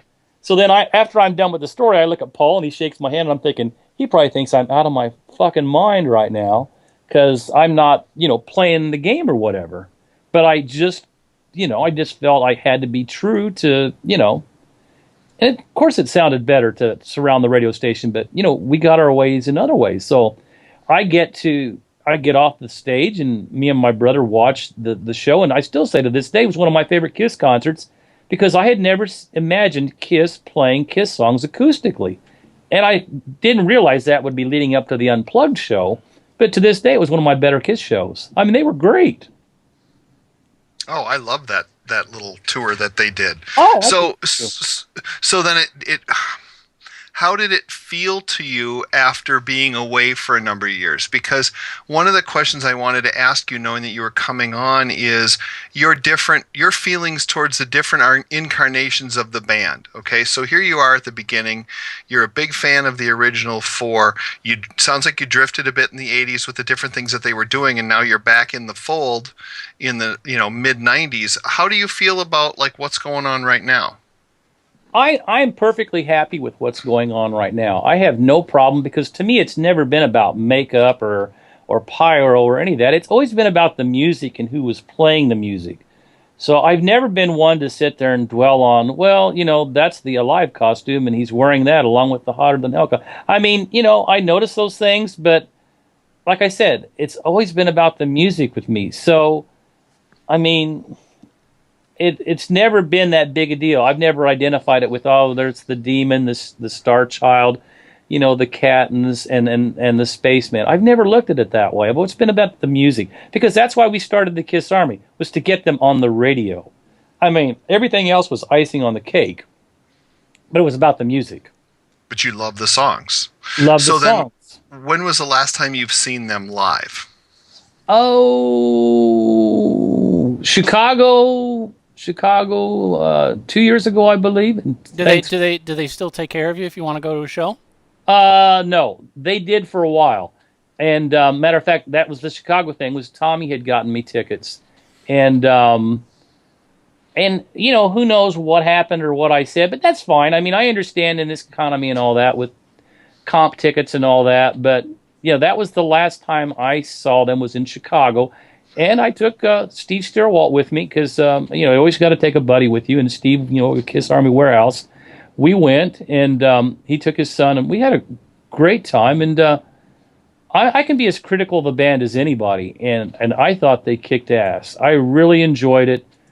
Yeah, I could go along with you guys and say, yeah, we could talk about the set list and all that, but I was thoroughly entertained. Now, it's kind of frustrating for me, though, in a way, and I know this is unrealistic to think this way, but I like to go to a Kiss show and at least say hi to them And you can't do that unless you're in the meet and greet crowd or whatever. So it's kind of an unfulfilling thing for me in a way, because I like the shows, but you always feel unfulfilled that you're not able to go there and say, hey, I was there and I enjoyed it. Thanks for the tickets or whatever. Now, at the State Fair show, which was like a month or two earlier, I was backstage, and I thought it was really cool that they were walking to the meet and greet, and Paul went out of his way to break the line and walk all the way over to shake my hand. And people around me just went nuts. I mean, it was just really just kind of shocking, because he didn't have to do that. You know, he broke the line and walked all the way over to shake my hand. And I read Tommy's lips. Tommy said, "There's Bill over there." And I thought that was pretty cool. And that show was incredibly hot. I mean, it was like 110 degrees. It was at the State Fair, and it was on the news because people were, passing out from heat exhaustion. And they went out and played just like it was anything. Probably one of Tommy's better shows. So those were the last two times I had seen the band. All these years later, is there any resentment for how things ended in the 70s?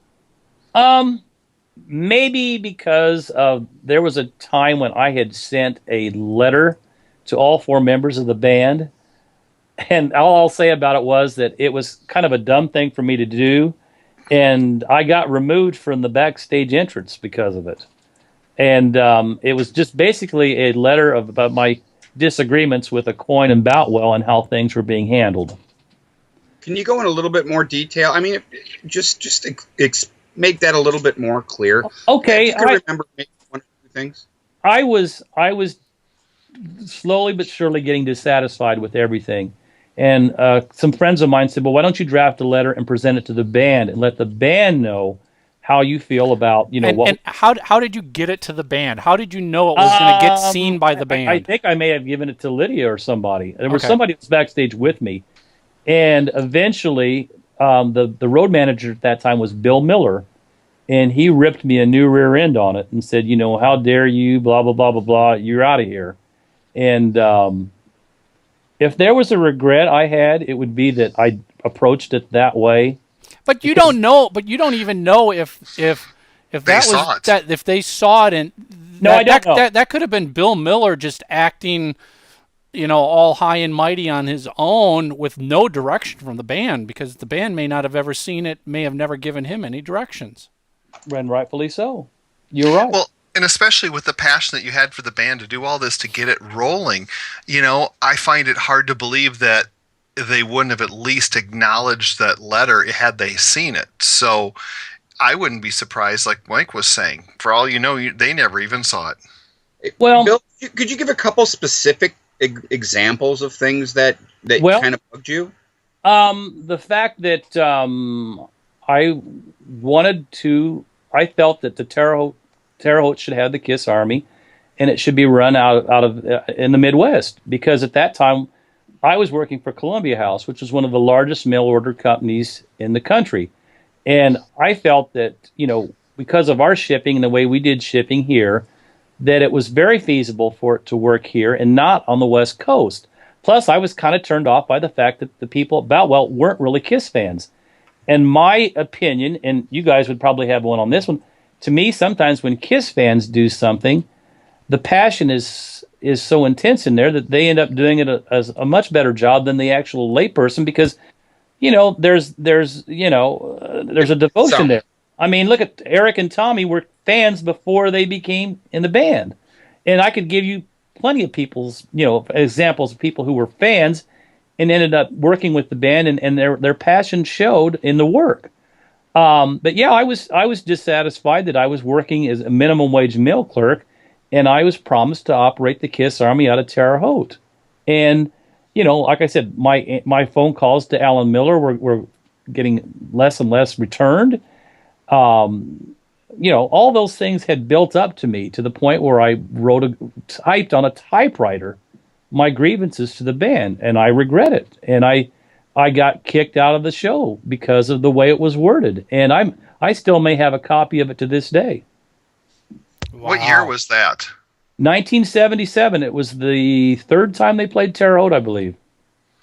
But I don't know. I mean, I don't know them personally, so I can't say. But it just seems odd to me that if you're a fan with passion like you are, that they would throw you out of the backstage area because you're telling them your opinion.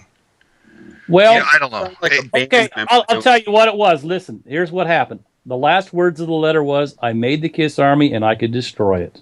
Oh, Oh, Oh, okay. Okay, that's what was in the letter, and it was a thoroughly stupid thing to say. but Well, and it was considered a threat. It was considered a threat. I can see that, but I still wonder if it never even. So I wonder if it ever even got to the band. Well, I'll say this much. Gene and I did have a discussion that day over lunch, and I did kind of make the comment to him that I felt that the Kiss Army should be run in here. And he made comments about it was out in Hollywood where it belonged. It was one of those days where Gene was just not in his best spirits. I mean, because he was playing Terre Haute. Yeah, it was a sellout show, but there was like 5 foot of snow on the ground. And you didn't bring him a bunch of women. I didn't, and Eddie Belandis was there, and Eddie and I didn't get along well then. That was my first introduction to Eddie, and Eddie, rest in peace. But it wasn't a good time with him either. I just, he wasn't like, let's say, a John Hart or JR or people like that. But it just wasn't a good conversation that Gene had had. Now it was good that Gene had brought me. He brought me to lunch and we talked, and but he just wasn't in the best of spirits. And I mentioned, the fact about Terre Haute and the Kiss Army, and he just said it belonged in Hollywood where he felt it should be, and the whole conversation just wasn't typical Gene for me. So yeah, I kind of had an idea that things were getting really intense for the band. There was a lot of things to think about. Everything was going real fast, and So yeah, if there's a regret, it was a regret that I sent the letter because there wasn't anything good to come out of it. Nothing. So who's to say, though, that doesn't mean I probably wouldn't have still been pushed farther and farther to the curb. More than likely, I probably would have. But on my part, yeah, I probably shouldn't have done that. I mean, so We've all done stupid stuff. I mean, Have you had any words with Gene and Paul or anybody in management since then about that? No. I would still say the band never saw that. That seems to me that something that a management person would look at and go, you know what I mean? You know what was funny when I was introduced to Bill Miller and I told him who I was, he told me to go back to my house and bring back the Kiss merchandise to show the band. He was thinking that the Kiss Army was out of Terre Haute and that I was to bring back souvenirs to present to the band backstage. That's how clueless this guy was. Wow. Yeah.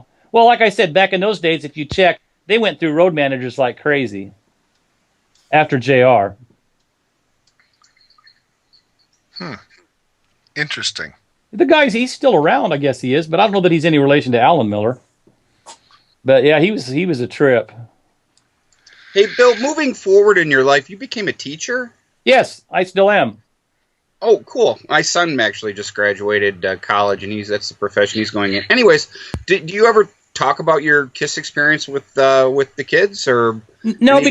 Because my kids are very needy kids, and some of them, like out of the 18 kids I had this year, 4 of them are homeless. So they don't have any idea. And here's what's even funnier: as I get older, their parents don't have any idea. Their parents don't have any idea who Kiss is. Now, sometimes as the kids get older, the word gets out, and you can Google me. And then the kids will come back to me years later and say, Mr. Starkey, I had no idea. I Googled you, and I came up with all these pictures. I said, yes, it's real. It really happened.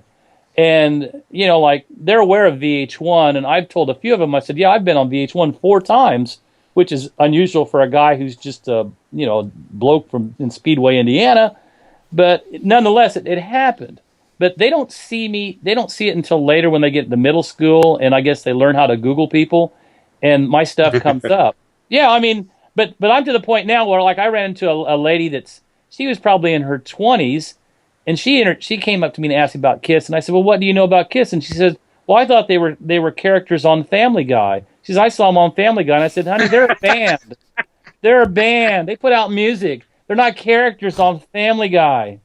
And so I felt I had to educate her. But that's how they get exposure, though. Like people gave them such a hard time for being on Dancing with the Stars and some of the other stuff that they did. But that's how they reach new people. And I know people made the jokes about Family Jewels, and I used to hear funny comments where they said that like some of the other guys in the band didn't want to be on Family Jewels.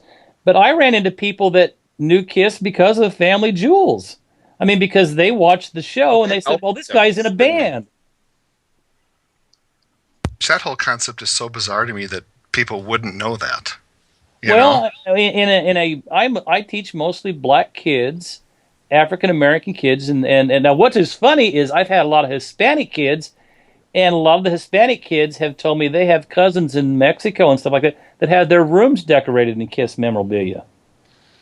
So I mean, this is huge in Mexico, but not real big in the inner city of Indianapolis. Fair enough. Yeah, I mean, You need to bring Gene to show and tell one day.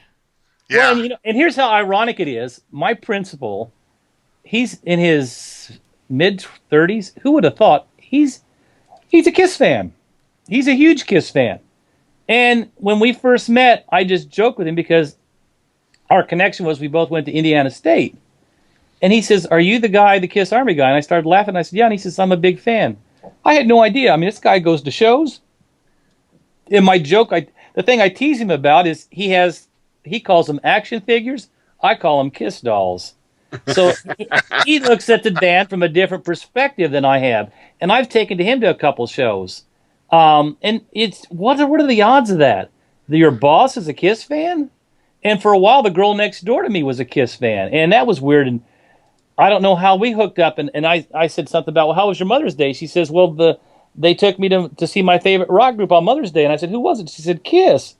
I said, well, do you know who I am? And then, I mean, it just went from there. I mean, you just run into these people. You said, listen, a few years ago, I could have hooked you up with Gene Simmons. And he would have loved it. And she would have loved it. That's funnier. I could have gotten you a free Polaroid. There you go. Oh, that's funny. So then, do you have some of their latest records? Do you still follow that piece? Okay. Absolutely. I would like to see a tour where all they play is just stuff off Sonic Boom and Monster. That's it. I mean, I'm to the point where I'm done with the set list. I want a shake up. I mean, if you want to get me out of my basement and to some shows, I want to hear some songs I've never heard before. I could give a shit about Spiders and Pyro. I don't care. I want the music because I can play and they can sing still. Yep. That was one of the great things about, I think it was Kiss Cruise 3. Uh-huh. They did a good chunk of Monster live show, and it was like so freaking cool. Because I feel the same way as you do, Bill. It's always been about the music. Sure, everything else was the frosting on top of the cake, but the cake's damn good, and there's a reason that they've sold so many records. Well, yeah, I absolutely love that philosophy of his of shaking it up with new songs. And my brother had to tease me because I said, I'm going to be on Three Sides of the Coin, and I'm doing a podcast, and he said, well, what have you got to talk about? And I said, I want to talk about the Kiss Army. He said, well, that's the same old stuff, and he laughed and said, oh, it's like the Kiss set list. And I thought, he gets a little dig in. Oh, burn. Then I had to tease him because I guess Gene made a comment yesterday about the Rolling Stones and U2. Well, he happens to have tickets for both those shows because the Stones are coming here on the 4th of July, and then U2's in Chicago in like 3 weeks. So I was teasing him. He says, hey, Gene was talking about, you got tickets to both those shows, and his thing was, he goes, oh, you're talking about the Kiss Army? He goes, that's the same old story. And he goes, it's just like their set list. Yeah, that's really rich coming from a guy seeing the Stones. And your reply should be, so how's the U2 Army doing? Yeah, well, there you go. Well, we've got Johnsonville brats for dinner. My God. My family, our family reunion, anytime we get together as a family, it's still me fighting for the Kiss Army at the dinner table with my brother-in-law and my brother, and we're like, they'll get a little dig in about the band, and I'll say, listen, they're in Australia or they're in Italy, and they're doing fine. You can say what you want, but you know. Well, and also too, I want to ask you this: being a teacher, you're married or are you single? No, Or I'm single. okay, all right. So you're a teacher. You have other interests. You've got all these things going on. Do you ever feel um, slighted's not the word, but do you ever feel kind of uncomfortable that you're kind of known as the kiss guy around your friends and family? Does that No, ever? no, Okay. it's always been a positive experience, and it's a hell of an icebreaker anywhere you go. Like if you're at a neighborhood barbecue, some goofball will always introduce you and say, "Oh, by the way, Bill knows Kiss," and then all of a sudden the ball just goes rolling. I mean, because it's usually always been a real positive thing. Now, it doesn't get me jobs or laid or anything like that, but I do Didn't get Gene like laid either. but it's always really cool to go to like events like that, and somebody usually speaks up and says, "Oh, by the way, Bill was the guy that started the Kiss Army." And I had to laugh because I was at a Pacer game once, and when the mayor of Indianapolis was there, and the guy introduced me to the mayor as the Kiss Army guy, and I said, "Don't do that anymore," because most people think you're crazy when you say that, or they don't know what you're talking about, or like it's a joke. So I said, be careful when you just introduce me as a teacher, because some of these people, they probably don't have any idea what you're talking about. He's the Kiss Army guy or whatever. Well, and that's kind of what I'm asking, because it's no different for me with high school, because we are all such big fans, and it's interesting how so many people remember you because of that. And now that we do this podcast, it's really kind of a bizarre thing, because for the people that don't listen to this show, it's very hard to explain to people, friends, family, whomever, what it is that the three of us do every week. Because the first question Explain to me, is, please. well, yeah, that's Tell me, Tommy, what are we doing here? It's been almost 2 hours. What have we done? exactly. And the first question is, well, don't you run out of shit to talk about? And I'm like, well, apparently not, because it's episode 132. It's like the Kiss Expos, and like the one that we just had where 800 people showed up, and people kept saying, "Well, it's the same stuff. You're there, and Eric Singer or Bruce. How could people have a good time?" I said, "But they do." I said, "People come together, and it's like a family reunion, or even like a church thing. I mean, everybody's so nice." I had somebody on Facebook ask me. They said, "I really want to go to an expo, but I'm afraid people will fight like they do online." I said, "There's nothing like that there." And I can't explain what happens online. I just know that when I get together, we all talk. And I answered questions in May. People asked me stuff like, "Well, did kids surround the radio station?" One person who's fairly prominent in the Kiss world, he asked me if I was getting royalties. And I started laughing. I said, "No, tell me who is." Yeah.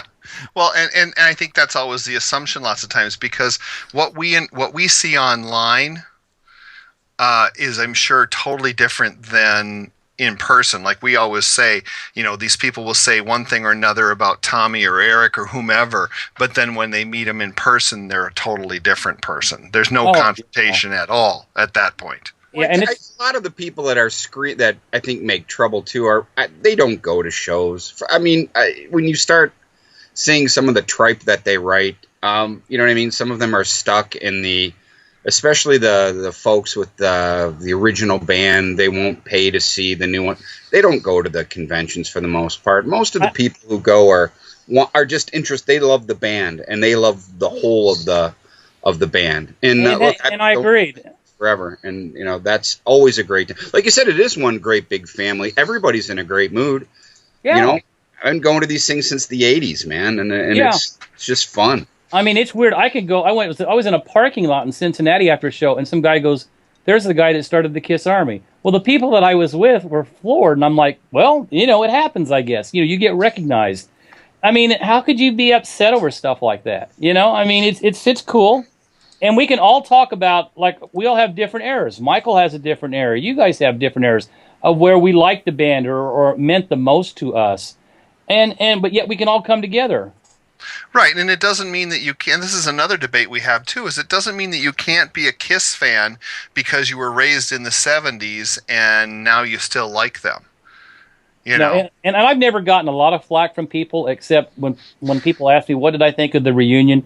tour, and I said, well, I went to some shows that I just didn't think that they weren't cutting it, and I said it was just not the same for me. So I said I went to the reunion show because I was supporting the band, but it wasn't the same, and there needed to be a change, and I'm glad there was a change because to me it was about the music. Mm-hmm. Oh, that's why I get so excited when I see them do some of these rarity songs that you don't get to hear very often. I just still have such an affinity for that original group of songs up through '79. So to me, even though I'd be happy to hear more stuff off of Monster and Sonic Boom, I still love that the old stuff that they never play. Yeah. Let me tell you, when they did Getaway on the Kiss cruise on the first perfect one, example. Yep. I just sat there with my jaw because it wasn't in the first night set, because I went to the second night and there was really no talk of it or anything. You know what I mean? It really did hit you out of the blue, and the power of that song, just because you didn't expect it and you're so familiar with it, it's one of the songs you always wish they played. And when they did it, you just melt. I mean, it was just incredible. I've always felt that the music was never given enough credit. I think too many critics, even from the 70s on, just always dismissed the marketing and the makeup and never actually listened to the band. Yeah, Bill, my saying was the only music critics who don't like Kiss are ones who didn't listen to them. Because that's the way I've always felt. Yeah, I mean, the music never got enough credit. I mean, Bill, we got one final question that we got to ask you. No. One final question that we have to ask you. Yep, you have to. Did Vinnie Vincent save Kiss? Ooh, no. Yes. I don't think so. Even though I liked the Vinnie's contributions, worst interview ever. I think they still would have survived without Vinnie because he wasn't there that long, Right. It was a blink of an eye. He was there and gone. It's a blink of an eye. That doesn't mean he didn't, I mean, I love Bruce a lot. I think Bruce is awesome. And you could probably say more that Bruce saved Kiss than Vinnie. I mean, because when he stepped in and did in his contributions. But I mean, I hear that all the time from you guys, and I have to laugh about that. And I kept thinking of stuff. What am I going to say if I'm asked that question? Well, if I have to say no, he didn't. I mean, I still think the band would have existed even without his contributions. Well, look at the time. It's been 2 hours. Well, but I agree with that, and it just kind of started off as a goof. Yeah. One of the shows. So that's why every time we have a guest, we always ask the question. And you should continue to. I mean, because again, it's just my opinion. Everything I've said today is just my opinion. I have no more weight than anybody. Yes, you do. You're the general. You started all of this. I get way too much credit for stuff like that. But you should take the credit for it. Amen. You should. I mean, you are. I saw your name inside of the folder. I'm like, I want to meet this guy someday. You are a very humble person, but you should take credit for starting the Kiss Army. I think when you're lucky and you're fortunate that things happen and fall your way, I mean, you just got to look at it that way. And I'm very pleased to represent Kiss fans, and it's a crown that I wear, I guess, but I wear it proudly and humbly that if I get to represent Kiss fans, then so be it. But I mean, you got to remember where you came from. My opinion is no more than the guy who just became a Kiss fan last month or something. I mean, we're just all in the same army together. Yeah, but I sit here and I sort of say, listening to how you described growing up as a Kiss fan, getting into Kiss, if somebody like you, who has such love for the original band, who went to such lengths to promote the original band, has no problems with the current band, that says a lot. I'd say so. And it's nice to finally, I mean, even though we haven't met face to face, it's nice to finally, after all these years, speak to you and find you to be such a genuine, kind person. To me, this has been absolutely terrific, and I didn't expect you to be any other way, but it's cool when we meet someone as nice as you. So thank you for doing that and just coming on and being with us, because it's great. Because I mean, we've been blessed. Every guest Well, almost every guest we've had has been fantastic. Well, I'll have to make sure I catch those podcasts then to find out which ones that weren't. Oh.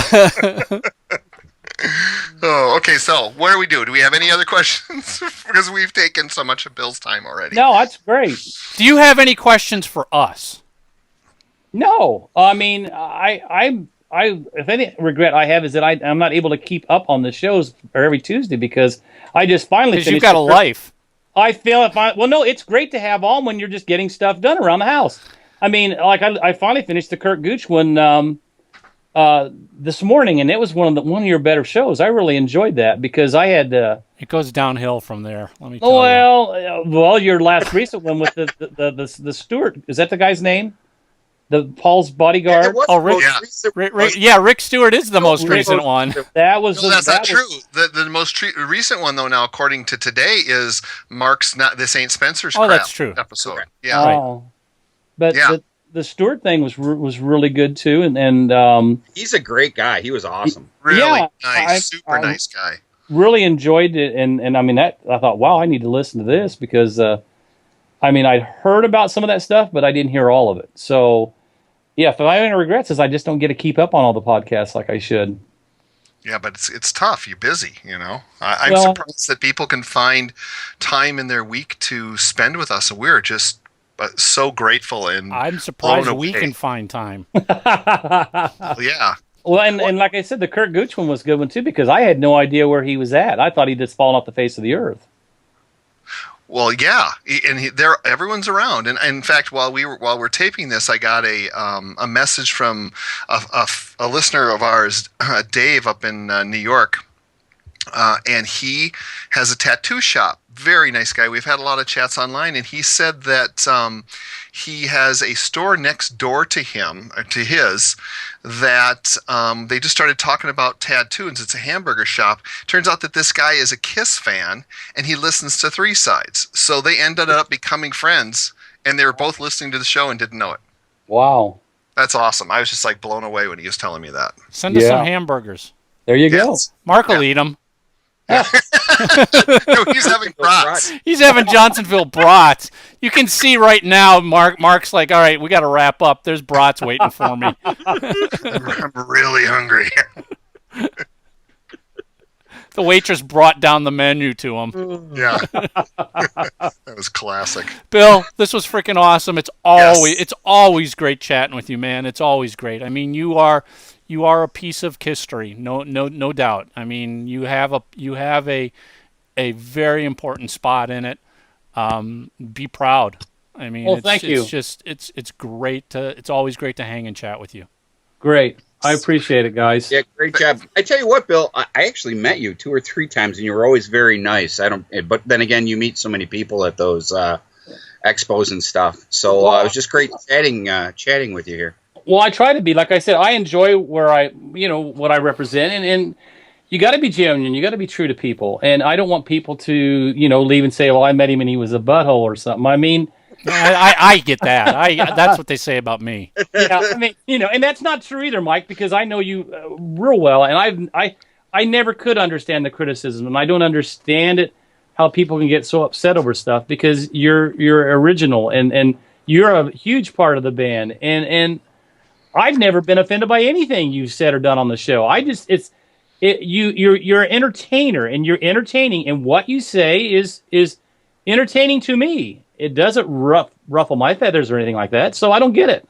I appreciate Well, we're just it. being honest. We're just being honest. That's what that's I think what pisses people off. Yeah, and I mean, it's all just Kiss fans talking about stuff. You're into this and you're not, whatever. We're still Kiss fans, right?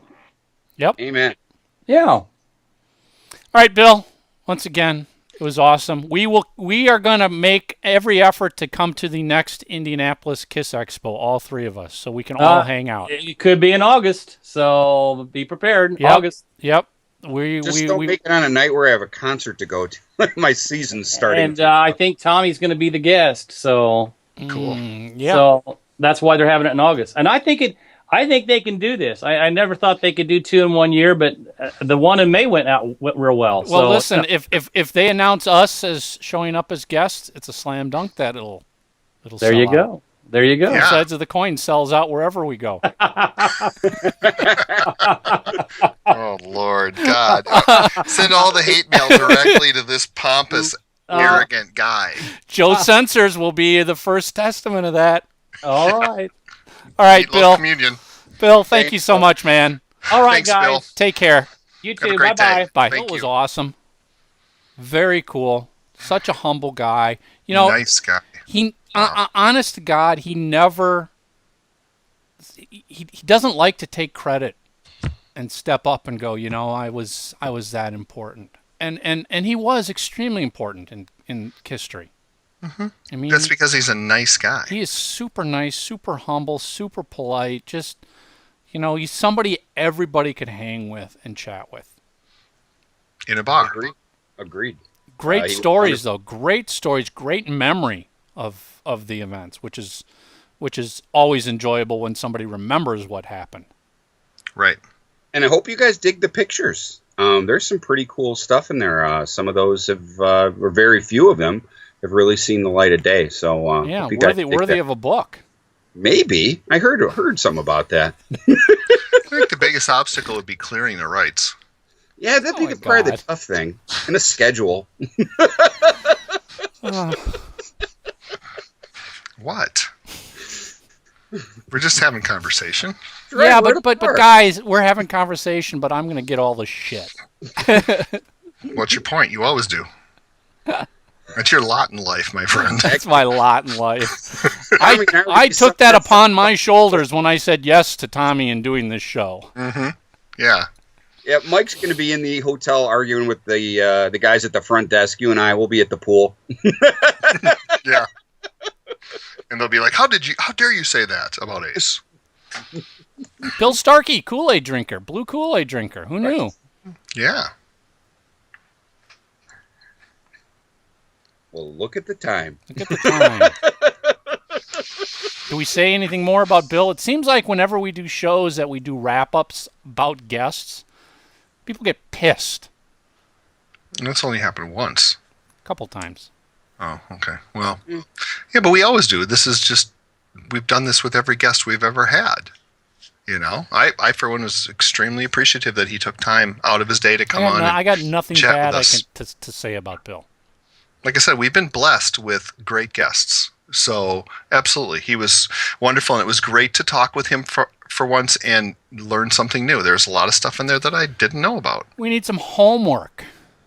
Kiss Army related homework.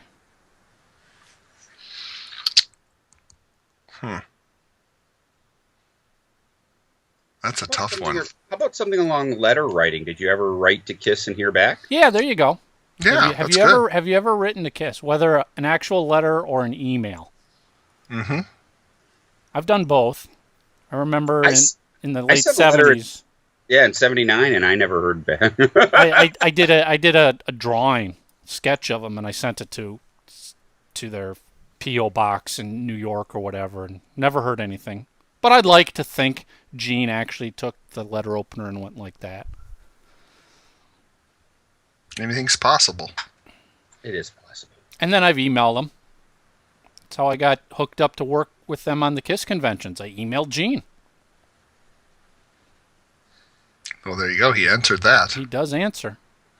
You should have saved a photo of the drawing the sketch you did. You could have included it in the email and said, "You remember this? You never did answer my letter. Like, yeah, that's in my bedroom. You're the one who did that? And I'm so sorry that your dog died. I mean, I sent flowers and I'd you know." like to license it to you for $200.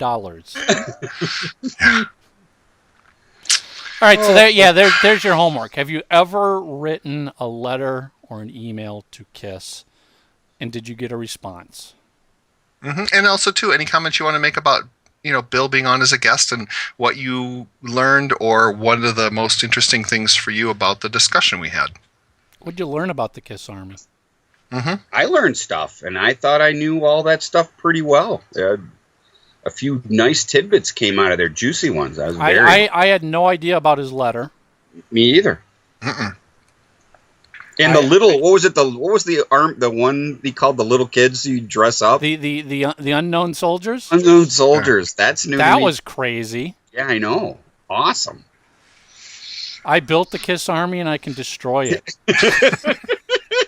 Mike, That's your built the harmony, tagline you for this take week. it down too. Yeah. That should be your mantra. Yes, built in one show, the guy who built the Kiss Army and the guy who's trying to take it down. You're not trying to take it down. You're just trying to destroy the harmony. And I keep just don't want you everyone in guys to be chaos. happy. I don't want you to be Yeah. happy. You should all be miserable. Time. Yep, yep. Mike's happy if you're miserable. Exactly. See? Yeah. See, look at him. Get pissed. All right, Mark. I know there's some Johnsonville brats waiting for you. Speaking of mailing, dun dun dun. That's right. He's got the. It's hard to see with all the glare.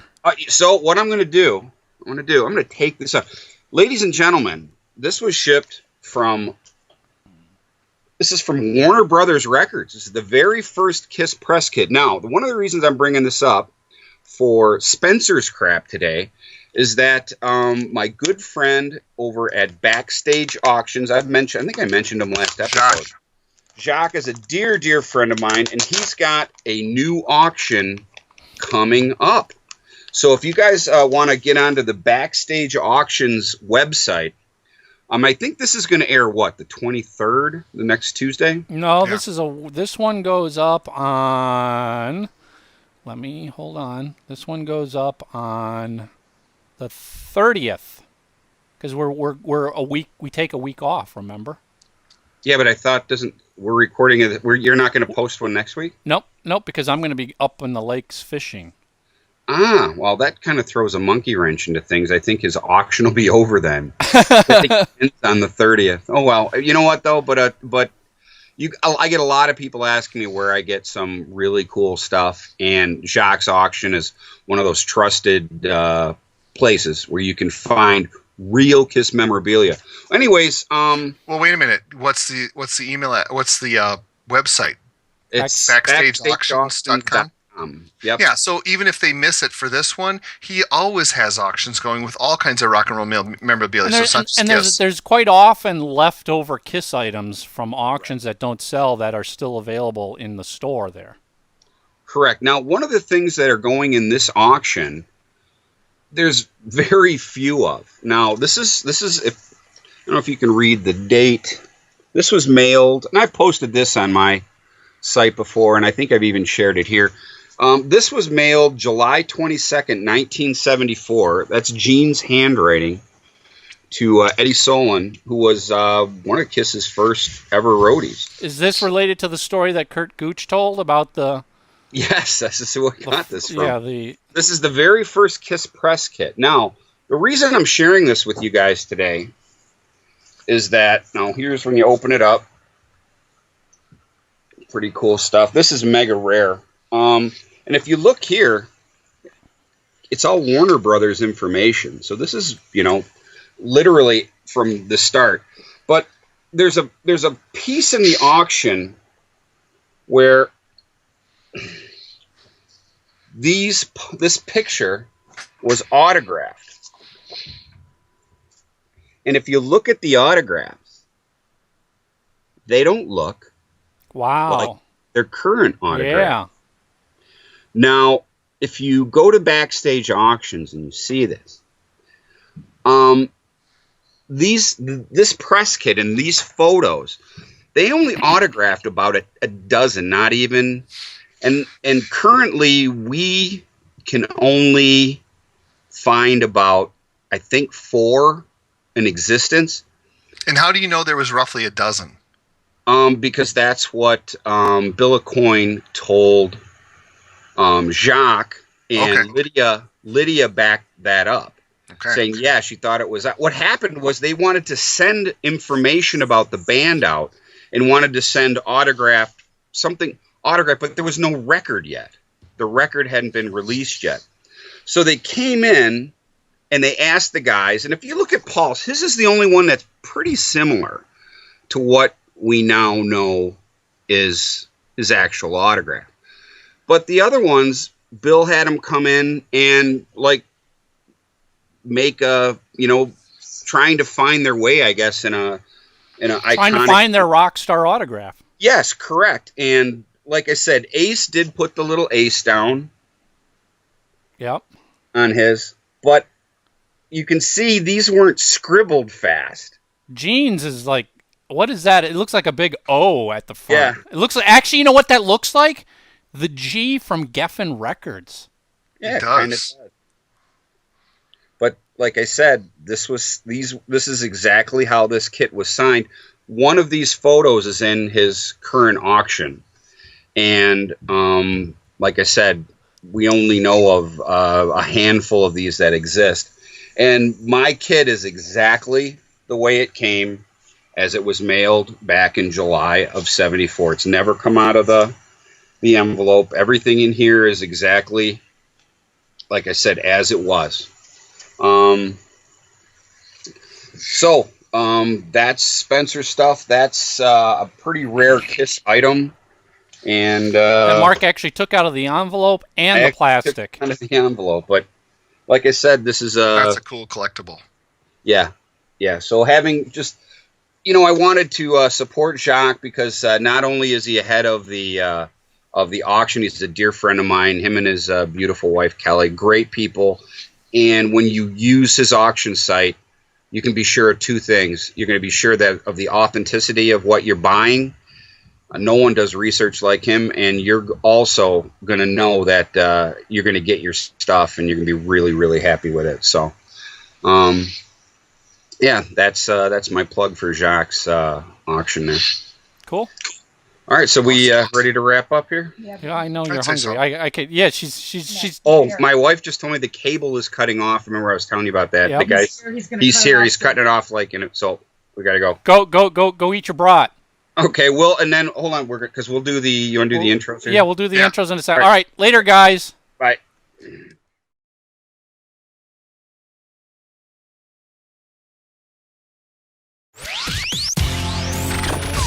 Want to get your official 3 Sides of the Coin logo and shocker tee? Now you can. We ship worldwide. Get yours online at shop.threesidesofthecoin.com.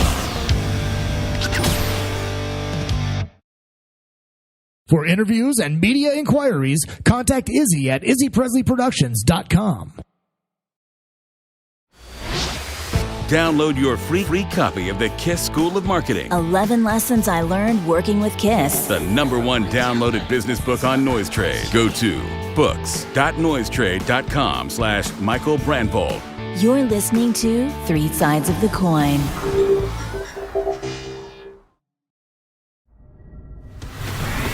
So you love the show.